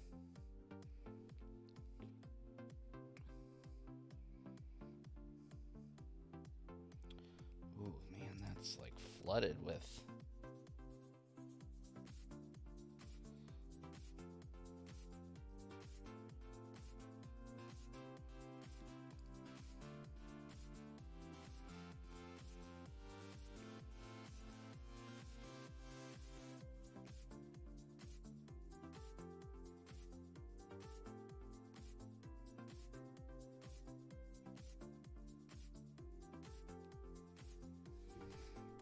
Yeah, I mean, we'll see how the future goes, right?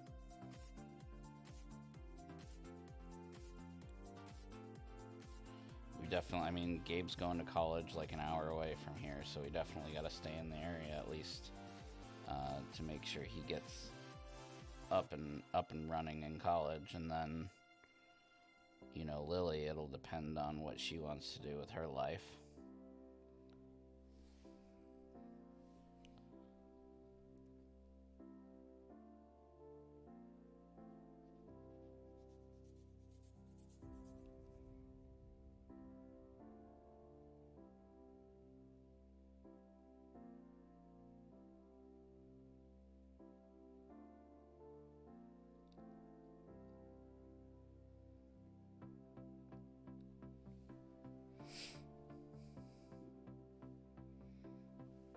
Nice. I'll definitely go down there. I want to see the place that you guys are getting.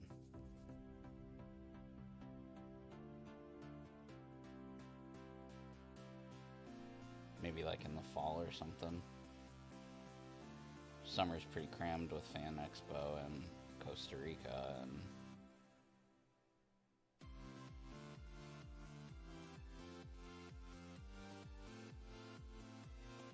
But my fall is wide open.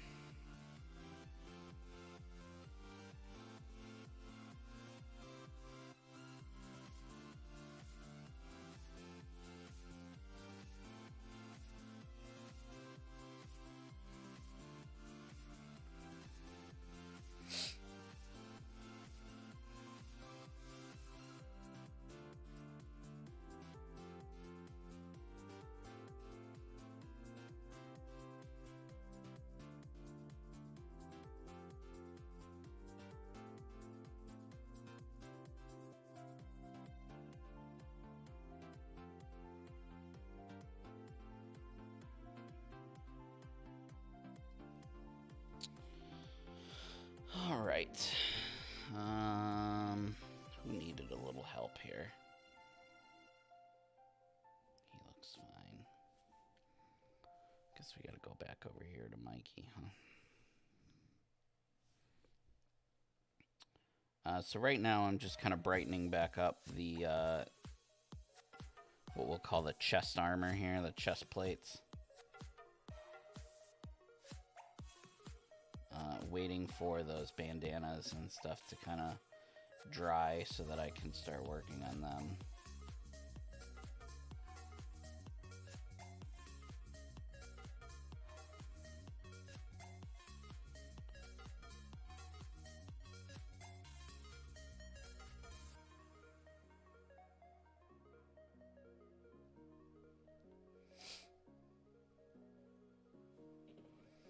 Okay. I'm going to switch over to metallics now because I think that that's safe to do. So I'm going to I'm going to grab my lead belcher. I go to silver. Let's see, should I put it on the palette today? Yeah, why not? Sometimes I do, sometimes I don't. Today I'm feeling the palette. It's working for me really well today. Paintbrushes, not so much.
So I'm painting the insides of these nunchucks to look like it's metal. I don't know if they're trying to go for rope or whatever, but obviously they, you know, they did the best they could with making the model.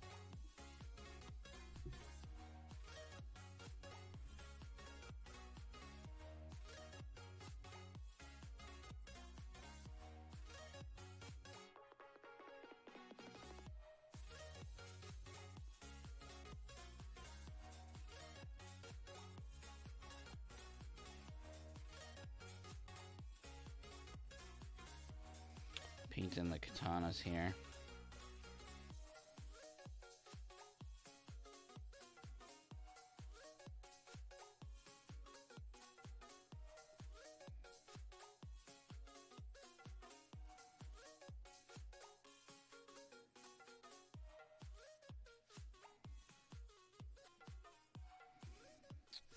Also need to paint, there's like a little buckle on his chest here.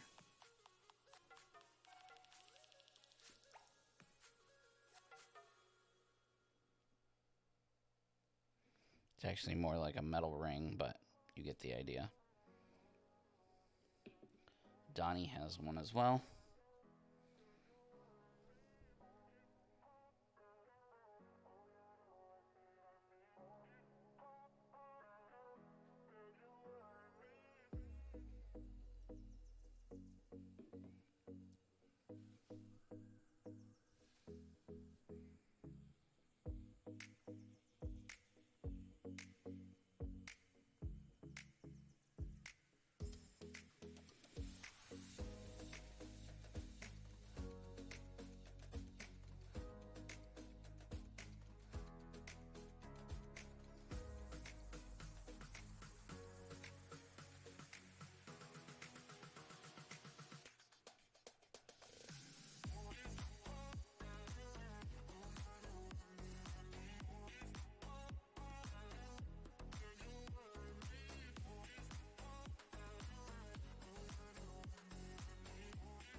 Cool. I think that's all the metal bits. I need to make a decision on Mikey's. I actually already made a decision in my head as I was talking out loud. So Mikey's nunchucks have these little things on the end here. And I didn't know... At first I was thinking about painting them orange to complement his bandanas and stuff. And then I was like, you know what? I'm not going to do that.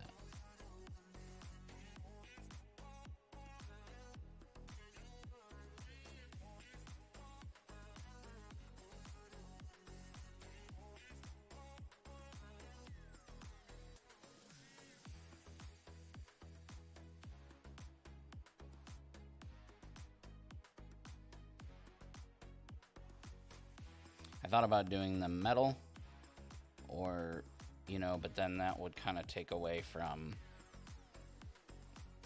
Yeah, I like it like this.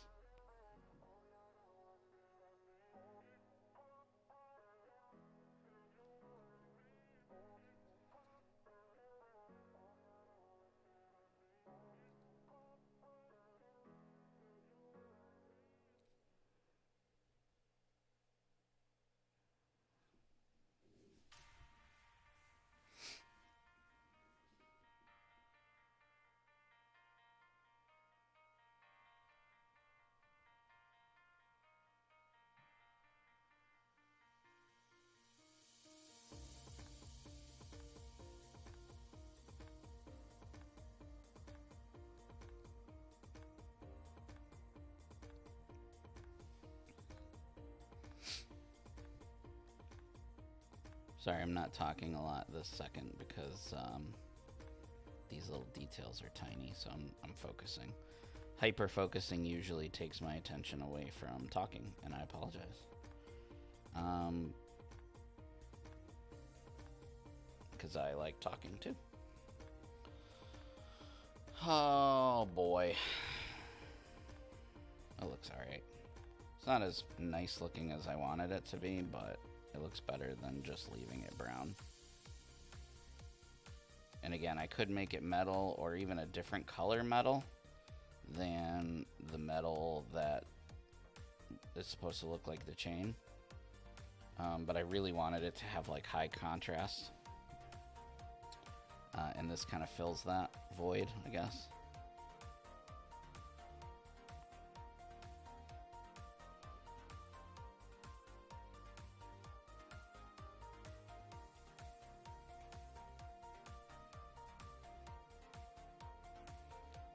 So the nunchucks really pop, and that's good.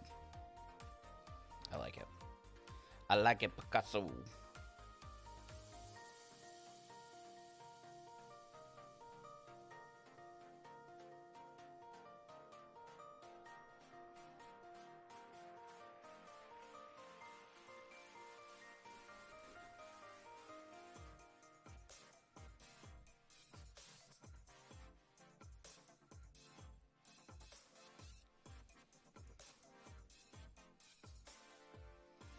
Cool. All right. Now that I am done with the metals and I am done with the wash, while it continues to soak in, I'm going to start doing the colors. So these are the colors that we're going to use. So in order that we will be using them, I'm going to use Troll Slayer Orange for Mikey. I'm going to be using Teclis Blue for Leo. I'm going to be using Xerius Purple for Donnie, and then I'm going to be using Evil Sun Scarlet for Raph. That was a mouthful. All right, so Troll Slayer Orange first. Troll Slayer Orange is not an easy paint to use because it is quite transparent. So there's a very good chance that we will have to do multiple coats. But we will see. We'll see how it works on the miniature. I'm probably going to need my handy dandy thingy device.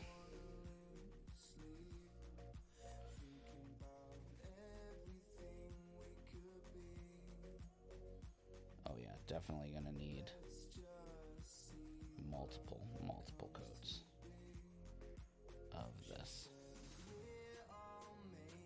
Like, put it on, put the model down, go work on some of the other models, and then come back to it.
If you guys out there in TV land ever want to see me paint something specific for a specific game or whatever, just say the word. Hit me up on my socials. Hit me up in the chats. Hit me up anywhere and just say, hey man, I'd really like you to see you paint You know, this miniature of, I don't know, a cowboy or whatever, and I will go and find the miniature and I will buy it to paint it. I'm always looking for more miniatures to add to my collection. I obviously don't have them all. Right now I'm just painting things that have been sitting on my shelf and that I think will be interesting to paint and interesting for you guys to see me paint. But if there's something specific, please, please, please let me know. Because I think it would be cool to get interaction and do something that I know you guys would enjoy seeing. So definitely keep that in mind. If you're ever out and about and you see a miniature, or there's a miniature that you have at home that you want to paint and you want us to paint them at the same time, or you want to watch the stream, and whatever, we will make it work. That's the best part about doing this, is keeping it interactive with the audience. So and until I get a suggestion from someone, I'm just going to keep painting minis that I think are fun and different, right? I mean, I could paint Warhammer miniatures. I have a stack of Warhammer miniatures a mile long that need to be painted. And I will paint Warhammer on this channel at some point in time, probably in the relative near future. But everybody paints Warhammer, you know what I mean? I don't know if anybody has painted Michelangelo on a stream. I mean, I'm sure someone has somewhere, but it's not something you see painted every day. And so that's kind of my train of thought when deciding what it is that I'm going to paint. What is it that's unique that no one else is currently painting?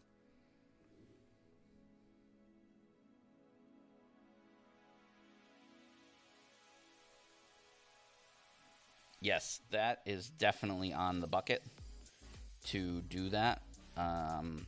Doing a black and white comic character. Obviously, the Turtles would be a good one. And I have lots of turtle miniatures. So, yes, that is... I have like a list of minis that I want to do, and that is definitely up there. That would be like a one mini thing, because it would take... like, I wouldn't be able to batch paint it the way I am doing this. But yeah, I think that would be cool. With the classic red bandana. So maybe I'll do, when I do go to do that, I'll put up a poll and see which of the 4 turtles do people want to see me do in that classic black and white with the red bandana. Because if anybody out there in TV land doesn't know, although I think it's pretty common knowledge, when the turtles were first created, they all had red bandanas. The only way you could tell them apart was from their weapon. You couldn't tell them apart from their bandanas the way you can now, because they were always red. And eventually they changed that. I think it may have actually changed for the cartoon, and then Kevin Eastman just picked it up from there. I don't know if it actually started in the comics or not.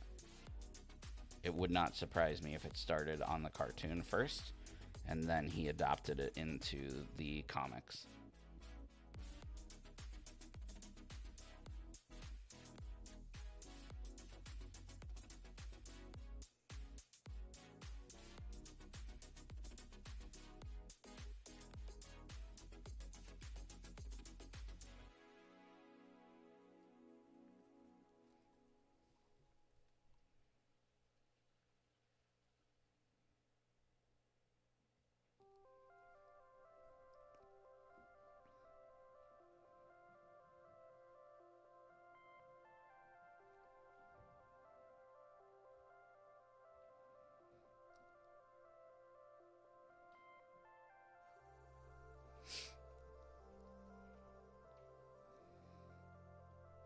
You can already start to see, like, just doing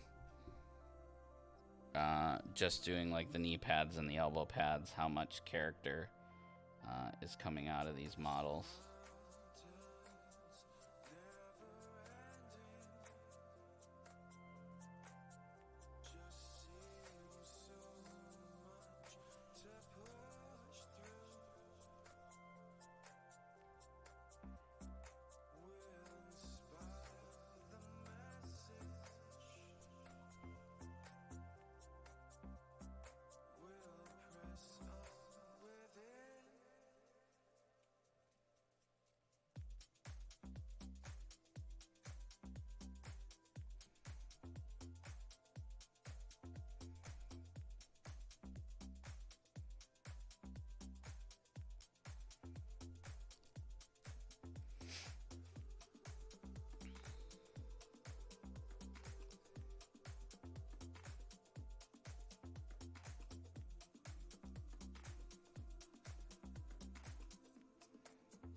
All right, now it's time for the most important part, the bandana.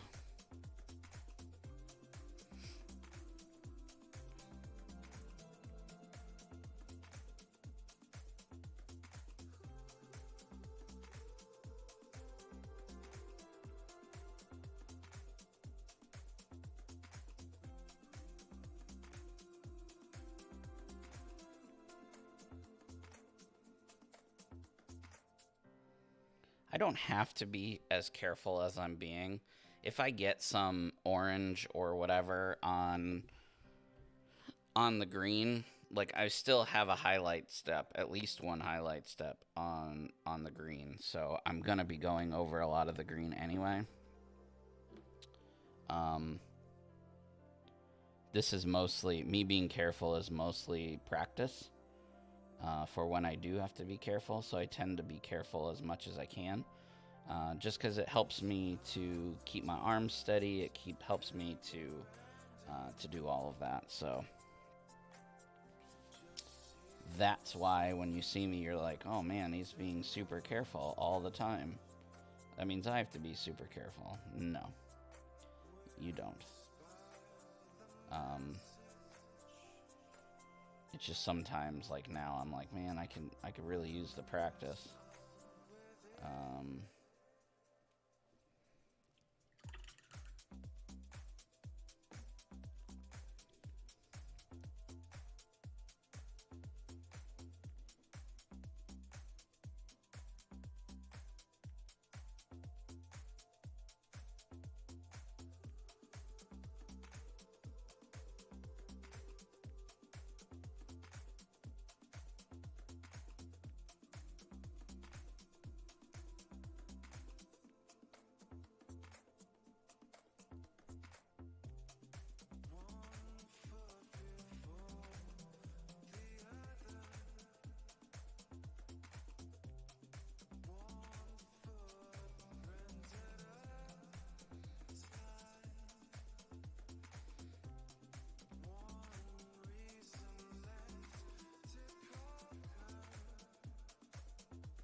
Hard part's gonna be around that arm, where his arm's lifting up in the air.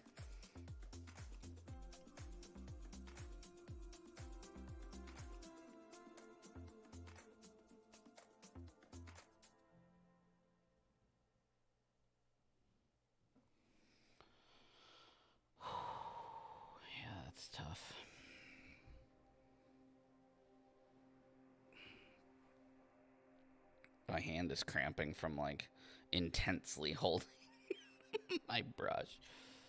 Oh man.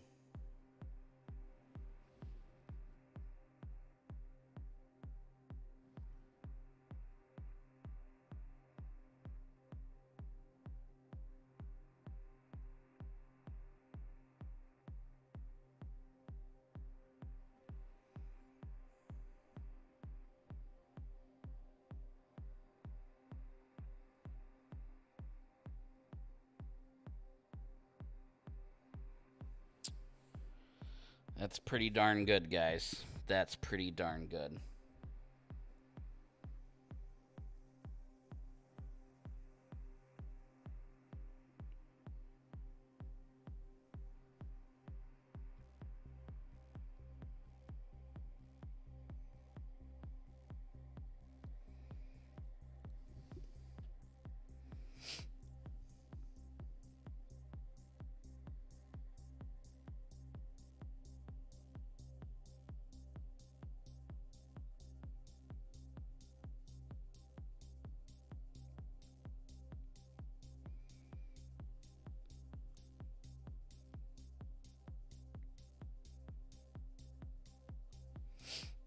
All right. I think we can move on to the next turtle.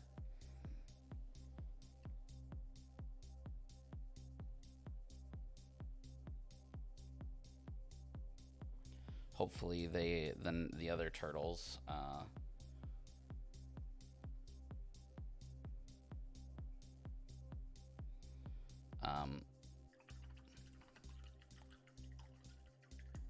man, I may want to shade that chest piece a little more.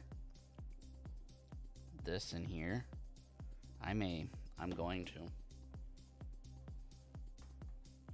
gonna get Agrax Earth Shade. I want those lines a little more defined. So I'm gonna take a detail brush.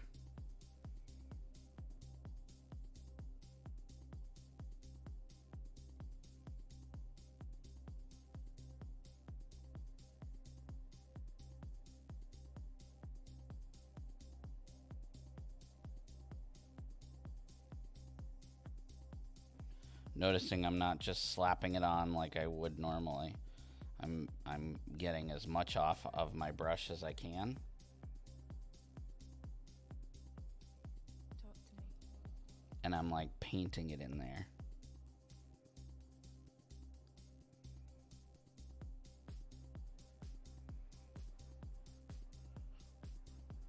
Yeah, look at what a difference that makes. All right, I'm putting Mikey down so I can start working on Leo.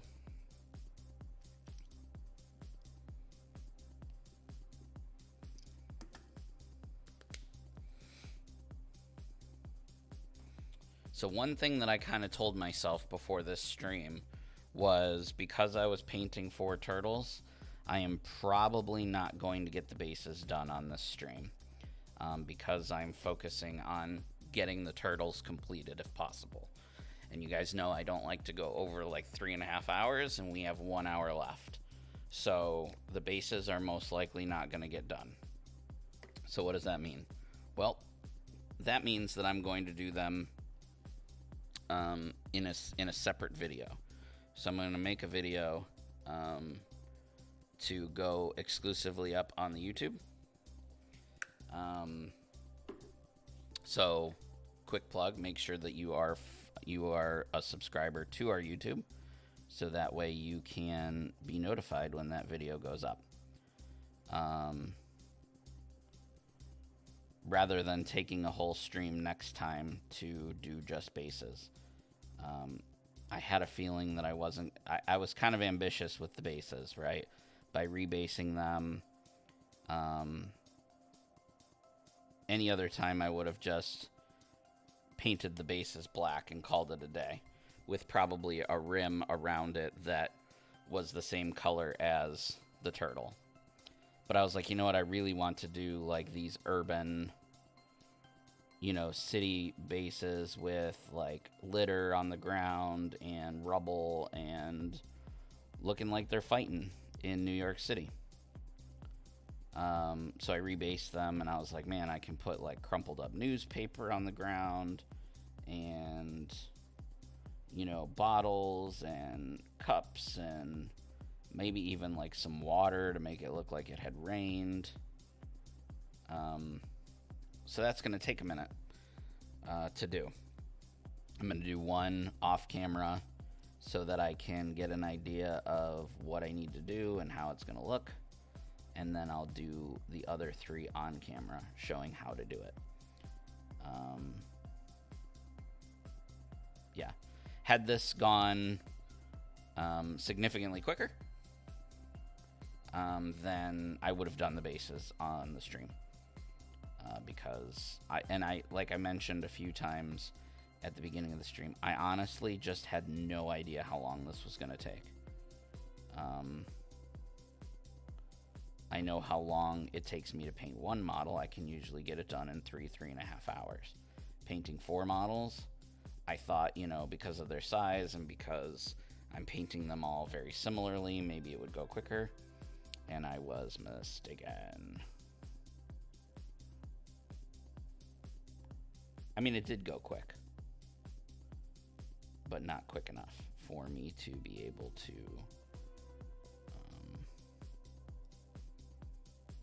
do what I want to do, which is do it properly. I paint for Renegade every other Monday on their Twitch channel, painting Power Rangers, but I'm limited to 2 hours on those streams. And while I usually, not every time, but usually get the model finished, there's always so much more when I'm done that I want to do to the model, and I can't because I don't have time. So much more detail that I do not plan on taking. So in hindsight, hindsight is always a mother trucker. In hindsight, what I could have done was painted the miniature on the original bases that came with the mini, and then done these bases separate, and then taken them off and put them on the bases. I didn't do that. I rebased them first. I will not take them off the base now because then I'd have to cut them off the way I cut them off the original base. The reason that I didn't do it in that way, what I just described, is because I have never in my life rebased anything. And I was so worried that if I did it in that way, that I would jack it up. And then, like, when I was cutting it off the base, something would happen, and I'd fail at it and then ruin the model after I had already painted it.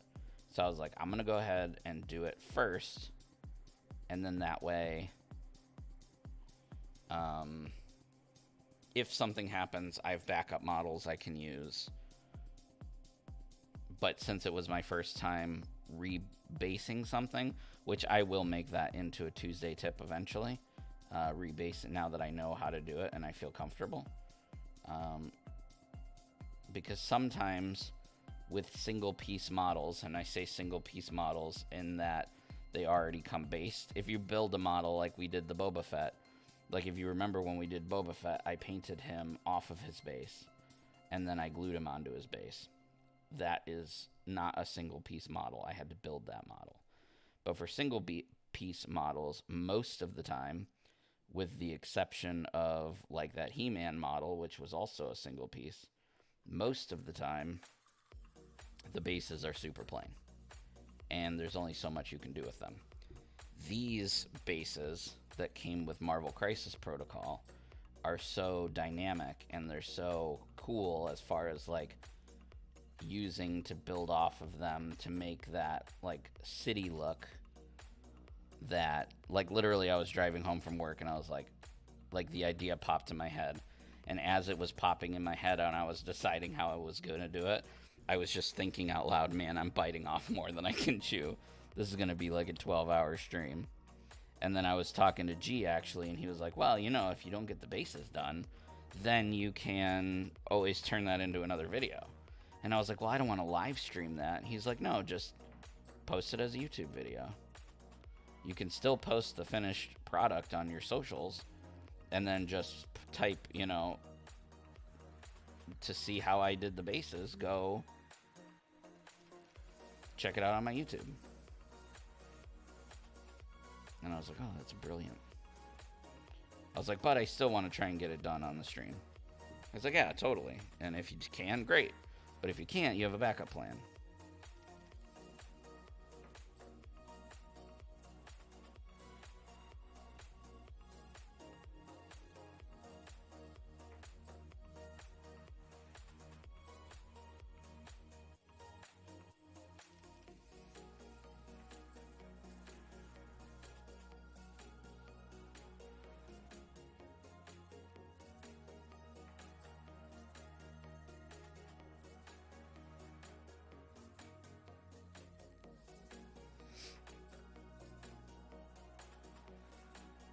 Yeah, they had to be cut off. Like I had to.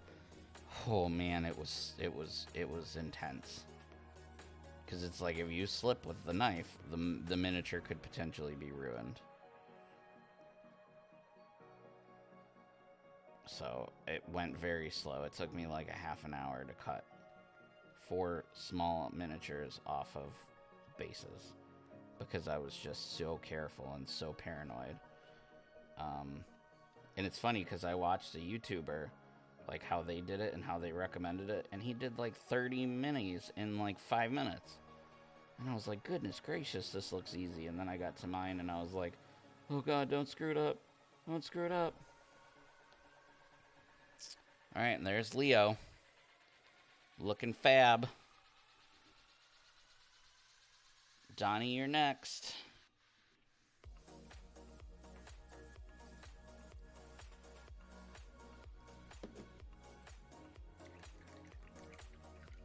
These are looking amazing, by the way.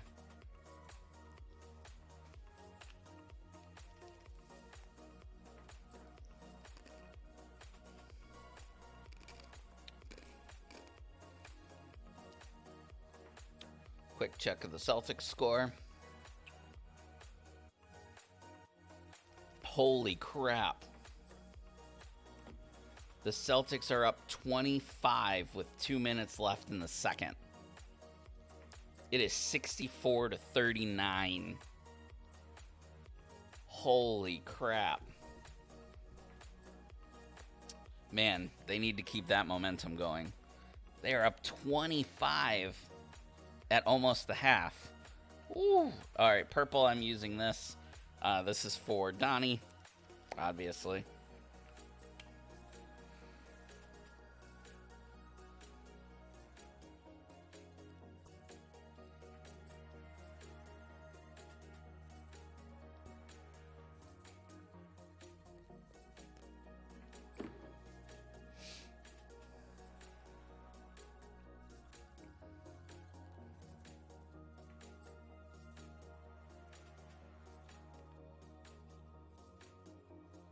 This might be too dark of a purple.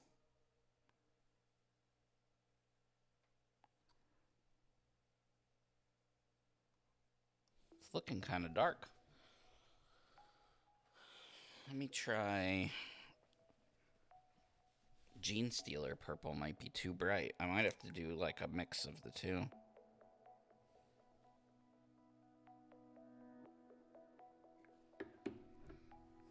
Let's see.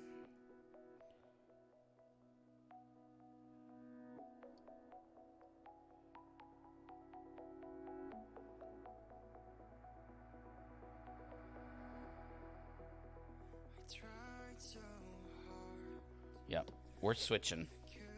I'm going Gene Stealer purple instead. Because his skin is so dark, putting on that dark purple just doesn't look right. Especially when you got Leo and Mikey nice and bright. So we're going with a lighter purple. And if it ends up being too light, we can always throw a purple wash on there. But I don't think I'm going to need it. That looks much better. Sorry about that. I told you the wrong purple. I didn't realize how dark it was going to be.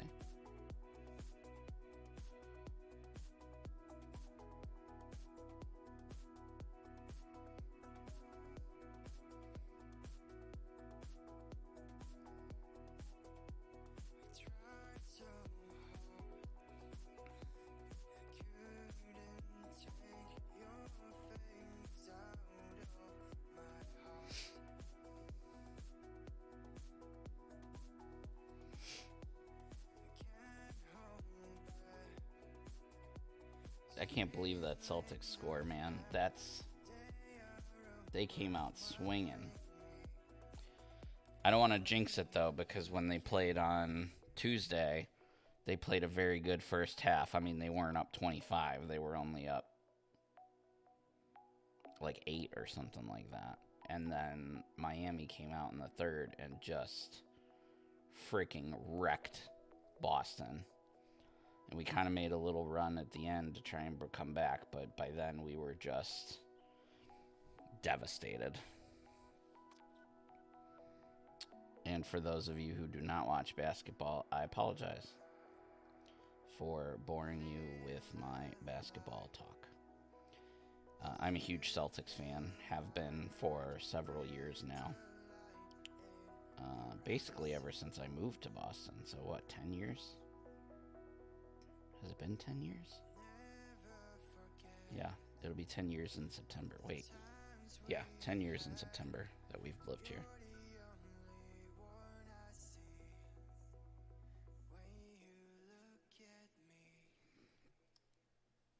And I'll kind of tell you a little story. Unless you don't want to hear the story, in which case you are welcome to type in the chat, stop story. That's all you gotta say. Type in the chat, stop story. So when we moved to Boston, I'd never been to a basketball game. And I actually was not a fan of basketball. Growing up, I didn't watch basketball. I kind of missed the whole Jordan era, Kobe era, all that stuff. My dad liked basketball, but I did not. I was more of a football person. Which is funny, because now I'm a basketball person and not really a football person. The only time I watch football is when my team is good. Because I've been let down so many times by my football team. So like the last year or two, I've been kind of picking up football a little more. Because my team's pretty good right now. So anyway, we moved here to Boston. And for a gift for my dad for graduating Sergeant Major Academy, which is a military thing, I decided that I was going to take him to an NBA basketball game because he had never been. And at the time, he was a huge fan of LeBron James. Not a huge fan of any team in particular because I'm from Buffalo, we're from Buffalo, and we don't have basketball. So I guess the closest thing to a fan he was the Knicks. But even then, he wasn't like a diehard fan or anything like that. But he was a fan of players, and LeBron at the time was his favorite player. So he's like, man, if we could go see LeBron. So at the time, he was with the Miami Heat, and the Miami Heat was like the dominant team in the league. And like, no one could beat them kind of thing. So I bought tickets to a Celtics game for him and I to go and see the Celtics play the Heat. Well, when the Celtics play the best team, they go all out. And the crowd gets really, really into the game. And it was the most energetic, fun sporting event I'd ever been to. Boston lost by 1 point, but the whole time, the crowd was just so into the game, trying to get Boston to, come out on top over Miami. And I've been a fan ever since. I had so much fun. I was like, man, I need to take everybody to basketball games. I started watching the teams and watching the games, and that was it. That's all it took, was me going to a game. Was never interested in basketball prior to that. Crazy, huh? And no one said stop story, so thanks. Thanks for letting me tell the story.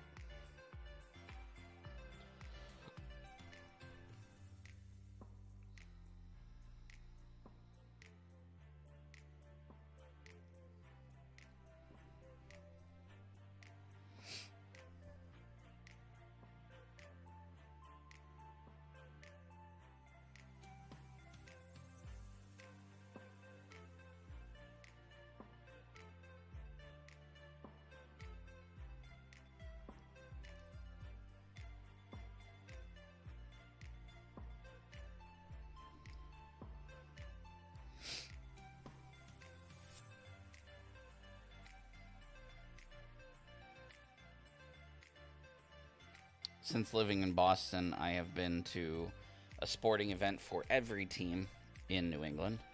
So I've been to a Celtics game. I've been to 2 or 3, actually it's probably like 3 or 4 Red Sox games. I have been to 1 preseason Patriots game. And I have been to 1 Bruins game. And the Bruins game was actually a lot of fun because it was a really high-scoring game. Like, the Bruins scored, like, 11 or 12.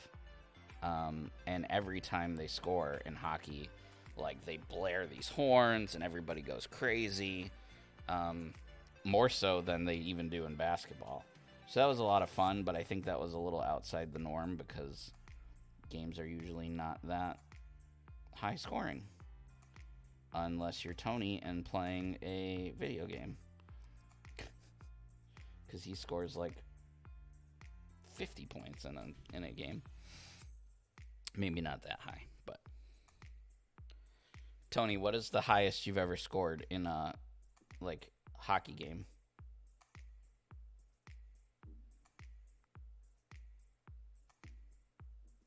Not real hockey, obviously. But in a game. I know you play a lot of hockey games. Or at least you used to at one point.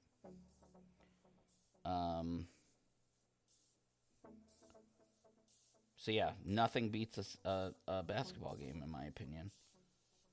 I've been to lots of sporting events. You know, the thing that I think competes with going to see a basketball game, an NBA basketball game, is professional lacrosse. I think that crap is so entertaining. We have a professional lacrosse team in Buffalo, and going to those games is so much fun. It's stupid.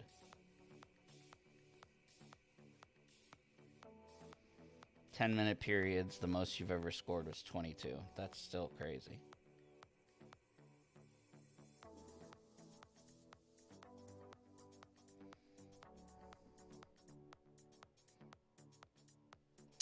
All right, Donnie, you're done.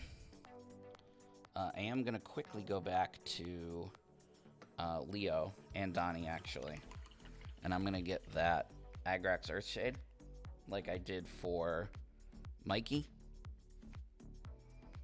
Because I'm looking over at Mikey and I'm really liking the definition that Agrax Earthshade gave that belly.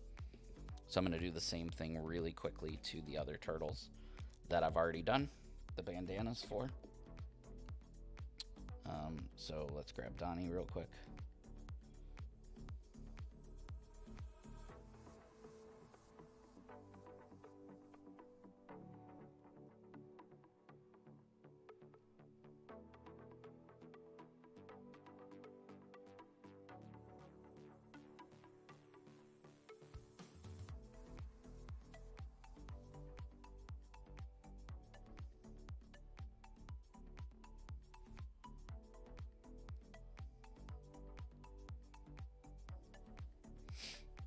Okay, putting him off to the side there.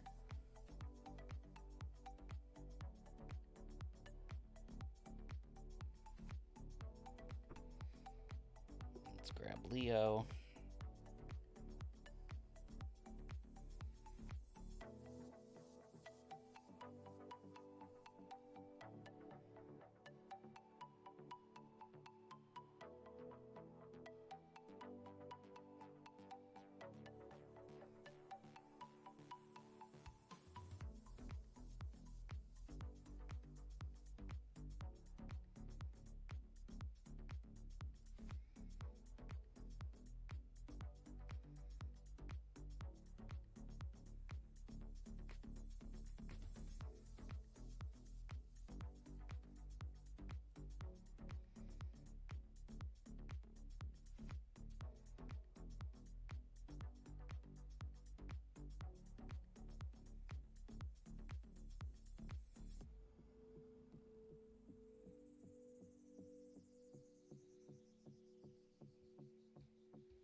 feel better.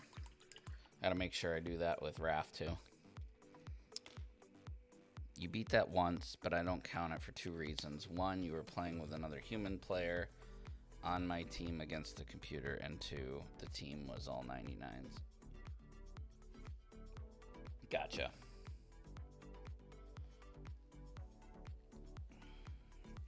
I don't know why I put my phone back in my pocket. I need to keep it out in case my wife texts me. And so I can check the score again. So it's halftime now, and Boston is up 70 to 45.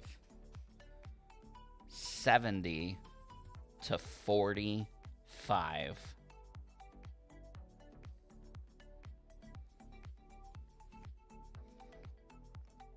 Quick math. I don't even know what that is. What's the difference? 50 is 25? That's 25, right? Yes, 25. They're up 25 at the half.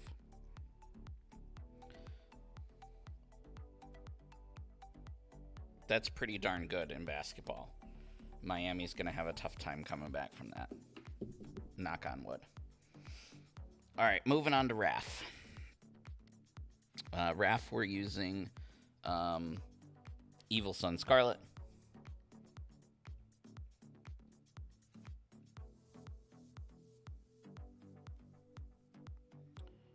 This is a great red.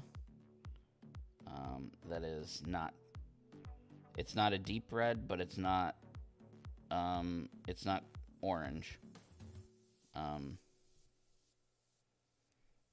Which I like about it.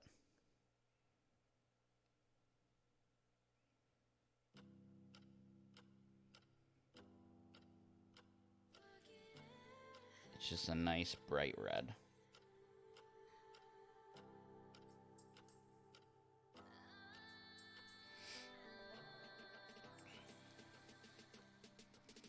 So, Tony, to answer your question earlier, yep, I think they got enough left in the tank for Miami.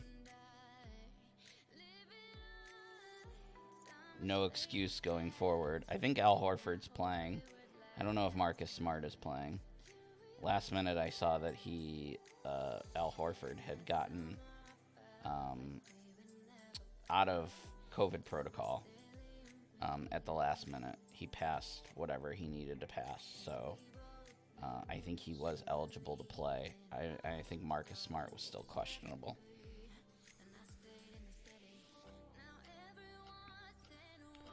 So if Horford's back, that might be a big difference. If they're both back, then that makes a huge difference. And Jimmy Butler's a schmuck. Like, he's not going to have another game like he did on Tuesday.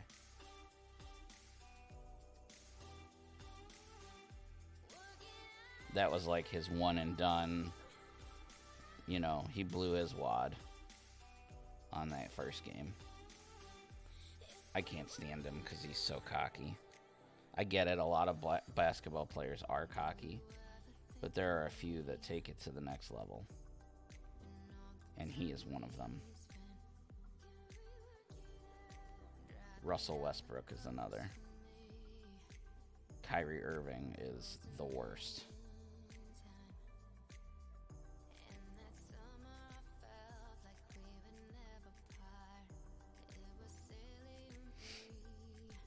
And you can see that's a great red already on Raph.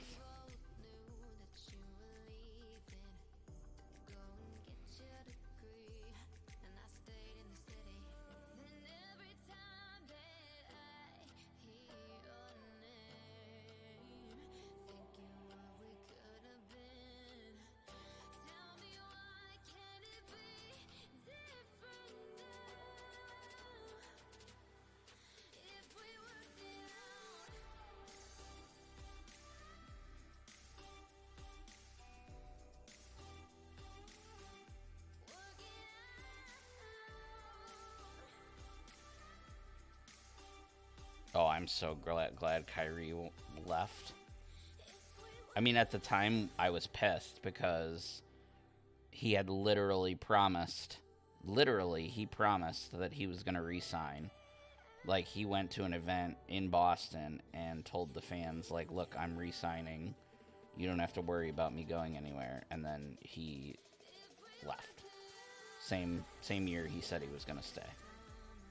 But in hindsight, he screwed over the Nets this year by he refused to get vaccinated, like, the first half of the season.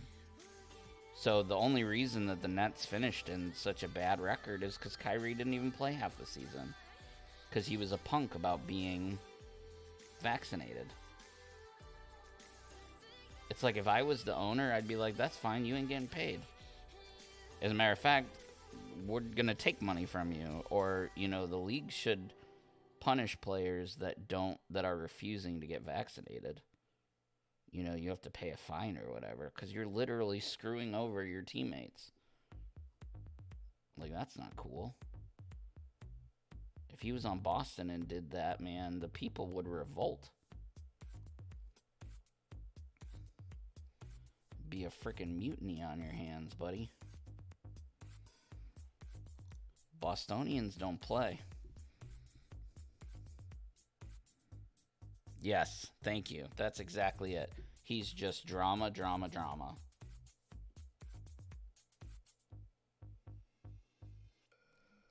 Crybaby drama queen. I mean, a lot of basketball players are crybabies. That's how they get. That's how they get fouls called.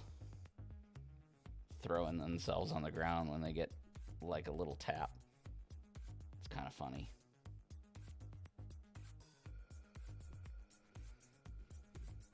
But that's the culture of the game.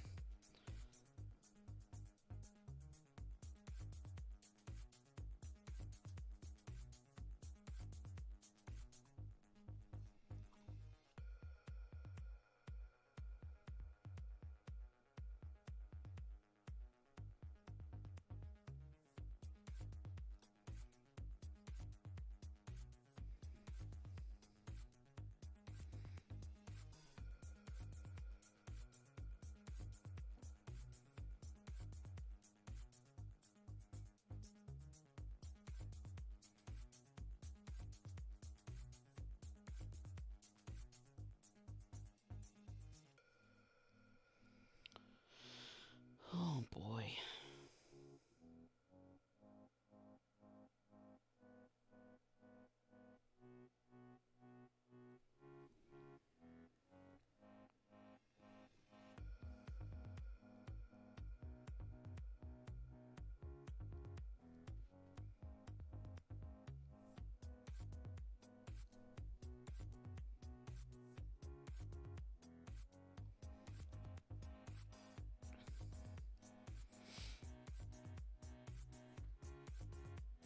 Oh, I forgot you were a Spurs fan. For some reason, I thought you were a Mavericks fan. Oh, he's not vaccinated?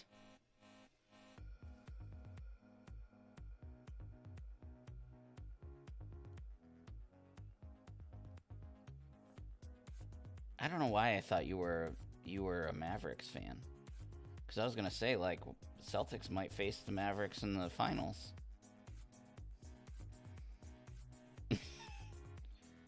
You like the good Texas team, even though the Mavericks are in the Western Conference Finals.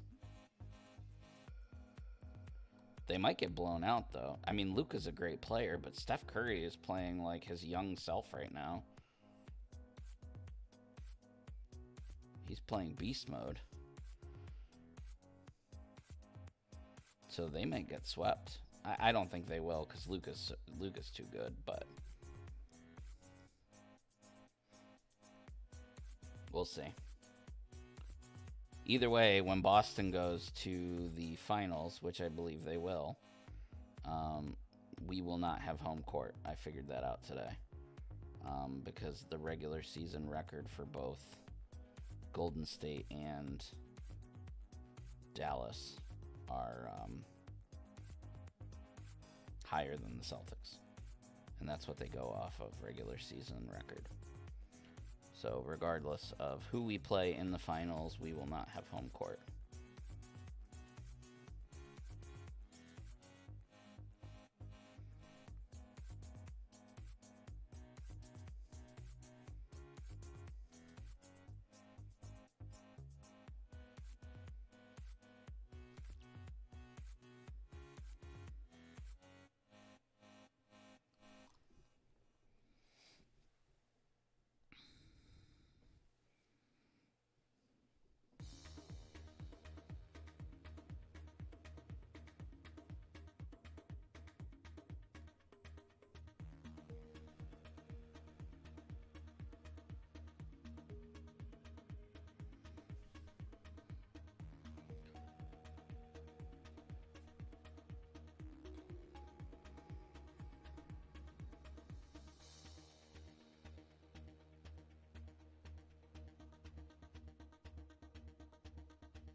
All right, and that is Raph done with that step.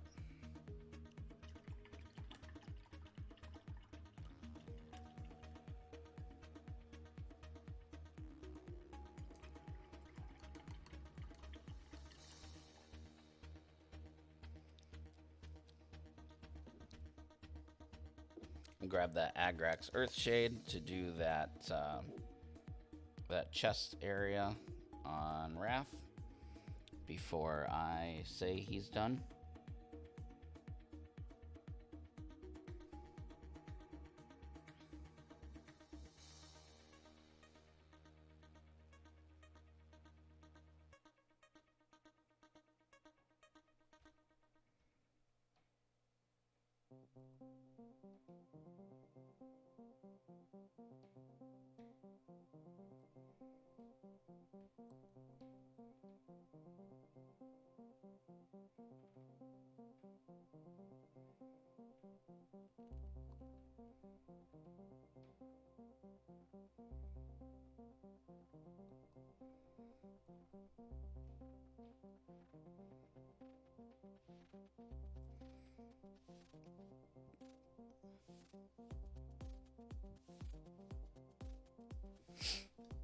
All right. So now I need to do eyes.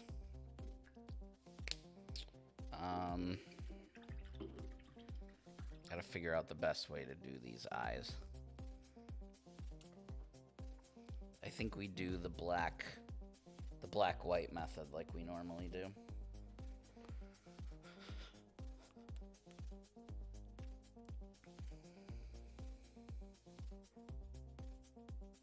So I'm gonna put a little bit of black on my palette.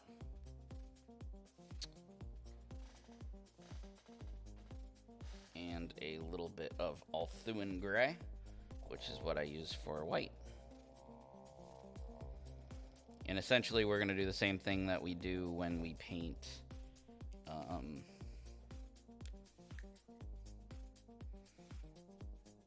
human eyes. So we're gonna lay down a shadow in the socket and then put white over top of it. I just have to be careful that I don't get too much black to where I cover up the cover up what I just did, if that makes sense.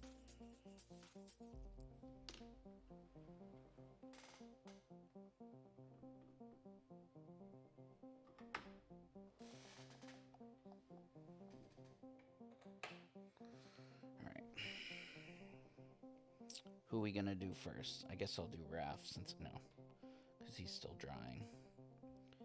I'll go back into my order here because I screwed up my order.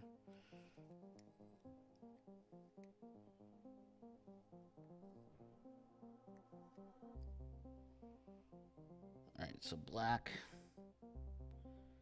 And the ones that have their mouth open, like Mikey, I'm going to do the same thing. I think they might all have their mouth open. I'm basically going to fill the mouth with black. And basically this is just creating a shadow.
That looks terrible. What color was Mikey's? This one.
We've gone down a rabbit hole.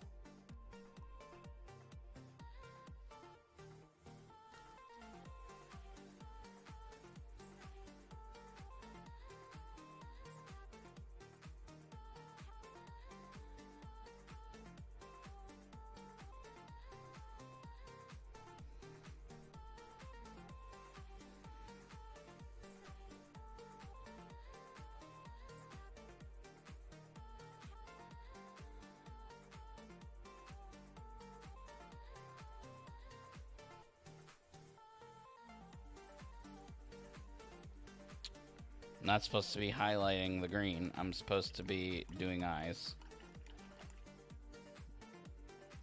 And teeth. You guys are supposed to stop me from doing that stuff.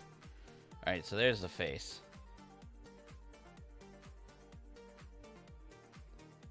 I'm not super happy with the bottom part of the mouth. I may put a little wash in there.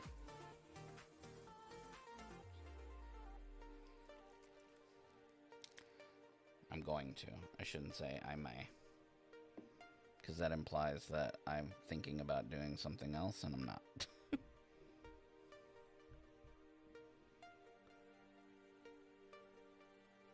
Sorry, it's creating a shadow there.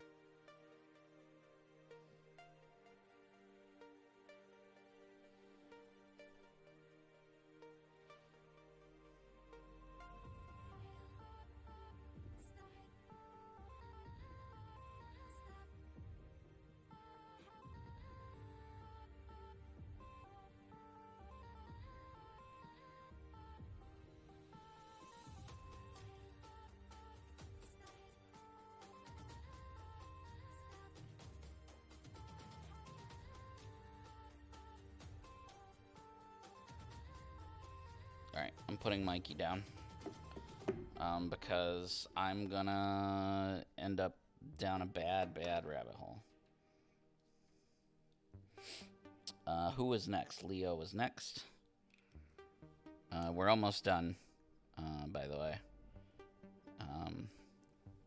Just gotta do these eyes and the mouth. Like I said, we're not gonna get the bases done. I will make a separate video doing the bases. A separate video on the YouTube, not a stream. Next week we are going to paint Transformers. There will be a poll on Monday up on my socials, so that you can vote for which Transformer you would like to see me paint. I'm gonna pick 3, and then you'll get to pick the final winner. So make sure that you like the socials so that you can participate in that.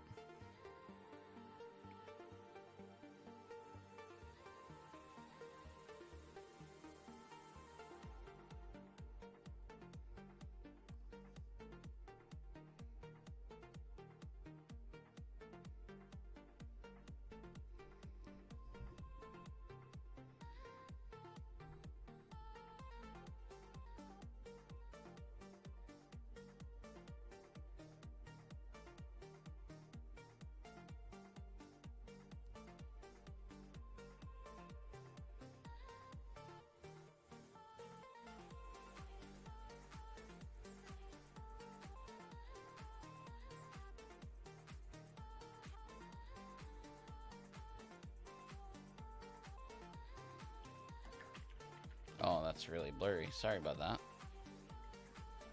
It's because I tried to get in close, and so I had to...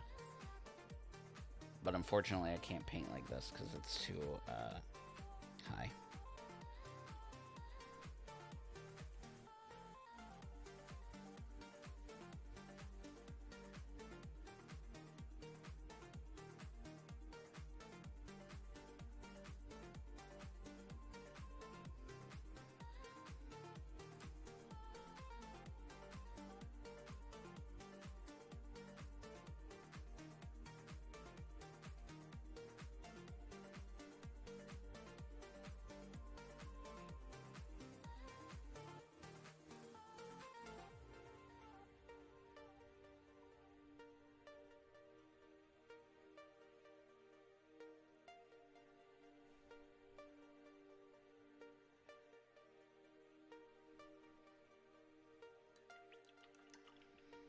One of the eyes is super jacked up.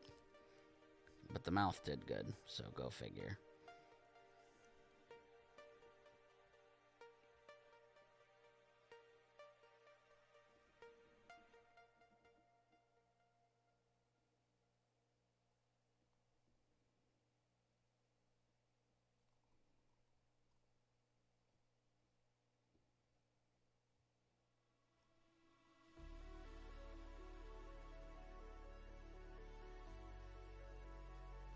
No, it looks pretty good. It's not the best.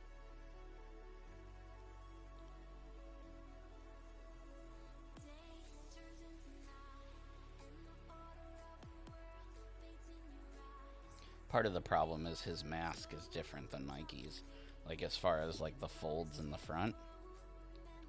And I think they're all different, so it's going to be hard to get their eyes kind of the same.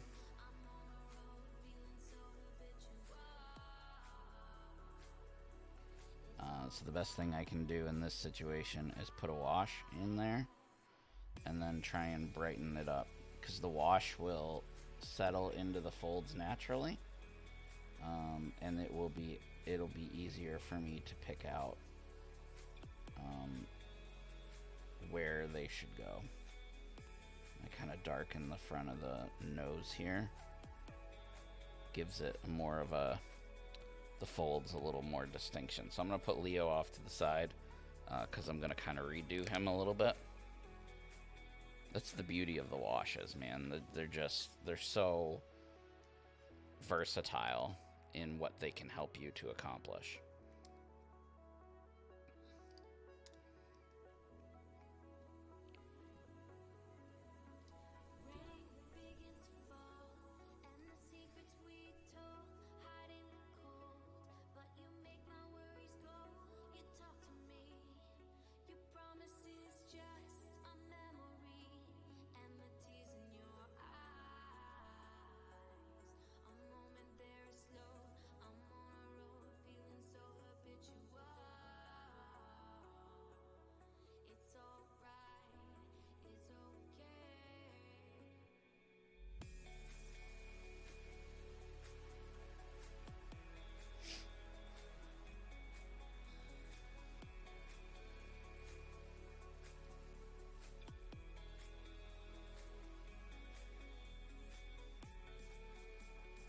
And like his eyes, he doesn't even have any dang eyes.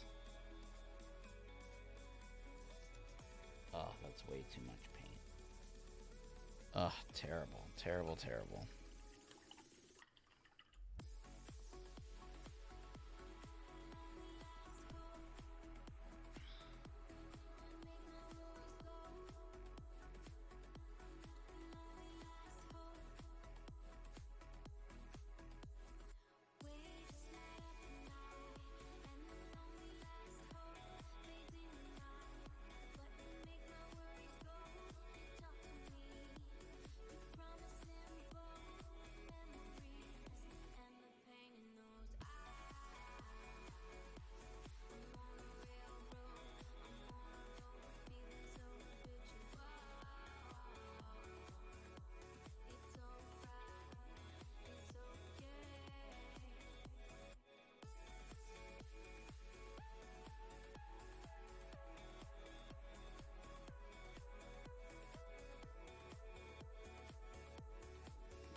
Almost there, guys.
It makes me rethink my Mikey.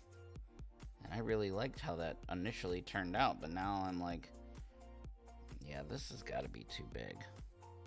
That's what she said.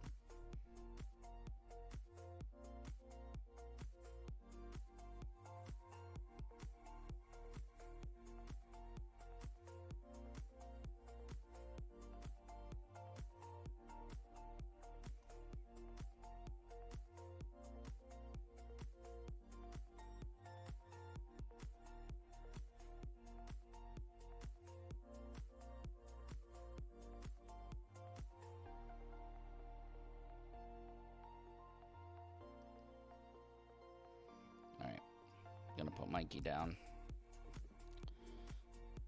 Donnie. You get to a point where it's like if you keep messing with it, you're gonna jack it up. And that's kind of where I'm getting at, where it's like I look at it and it's like, it's okay, but I think I can do better. And then I try and do better, and it's like, nope, that it looked way better before. Congratulations.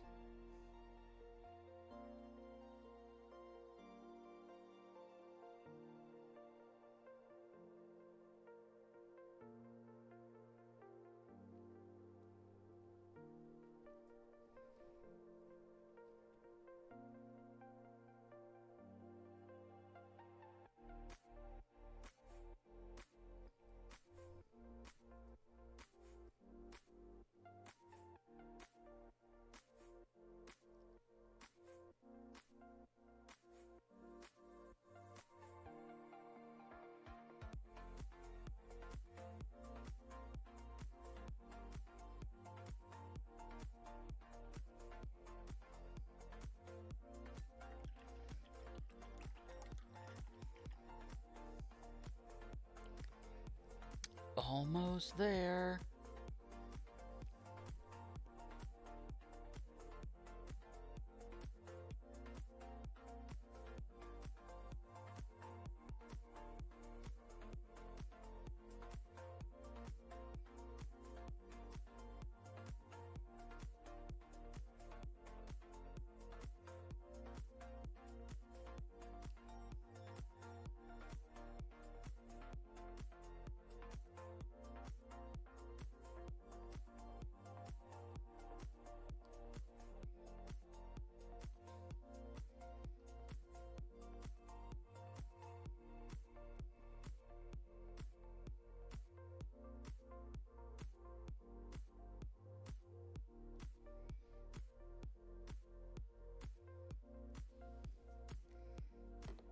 Alright. Let me pick Leo back up here. Because remember, we kind of had to fix him a little bit earlier, and I needed to let stuff dry.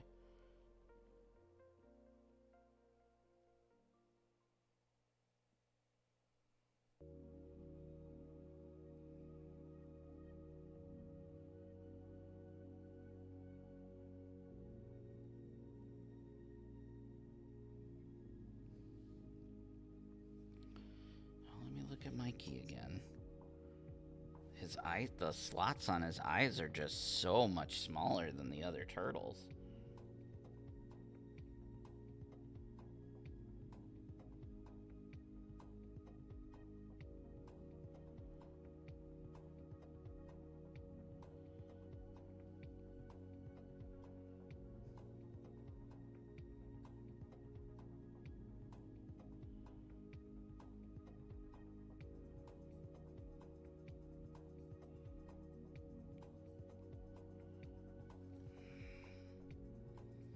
See, Louie's doing it again.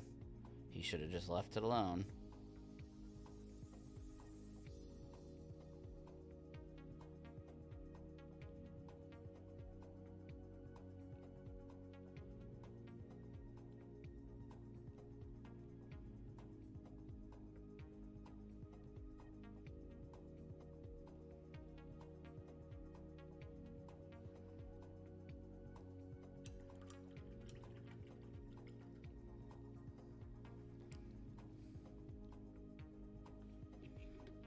I'm still doing it.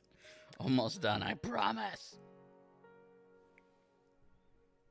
You guys are being so patient with me.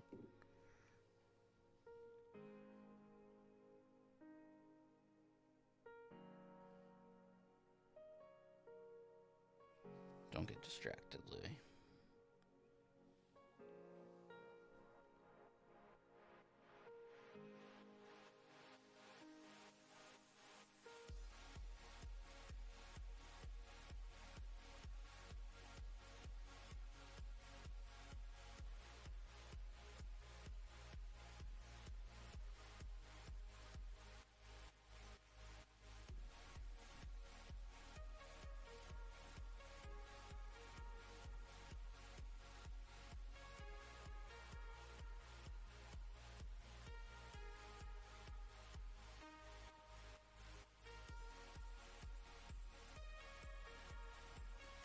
Okay, I'm happy with it. And that's it. That's Teenage Mutant Ninja Turtles from IDW Games. Let's show them off really quickly one more time. There is Mikey.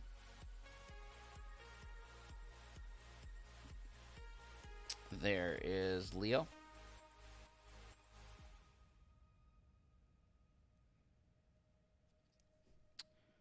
There is Donatello.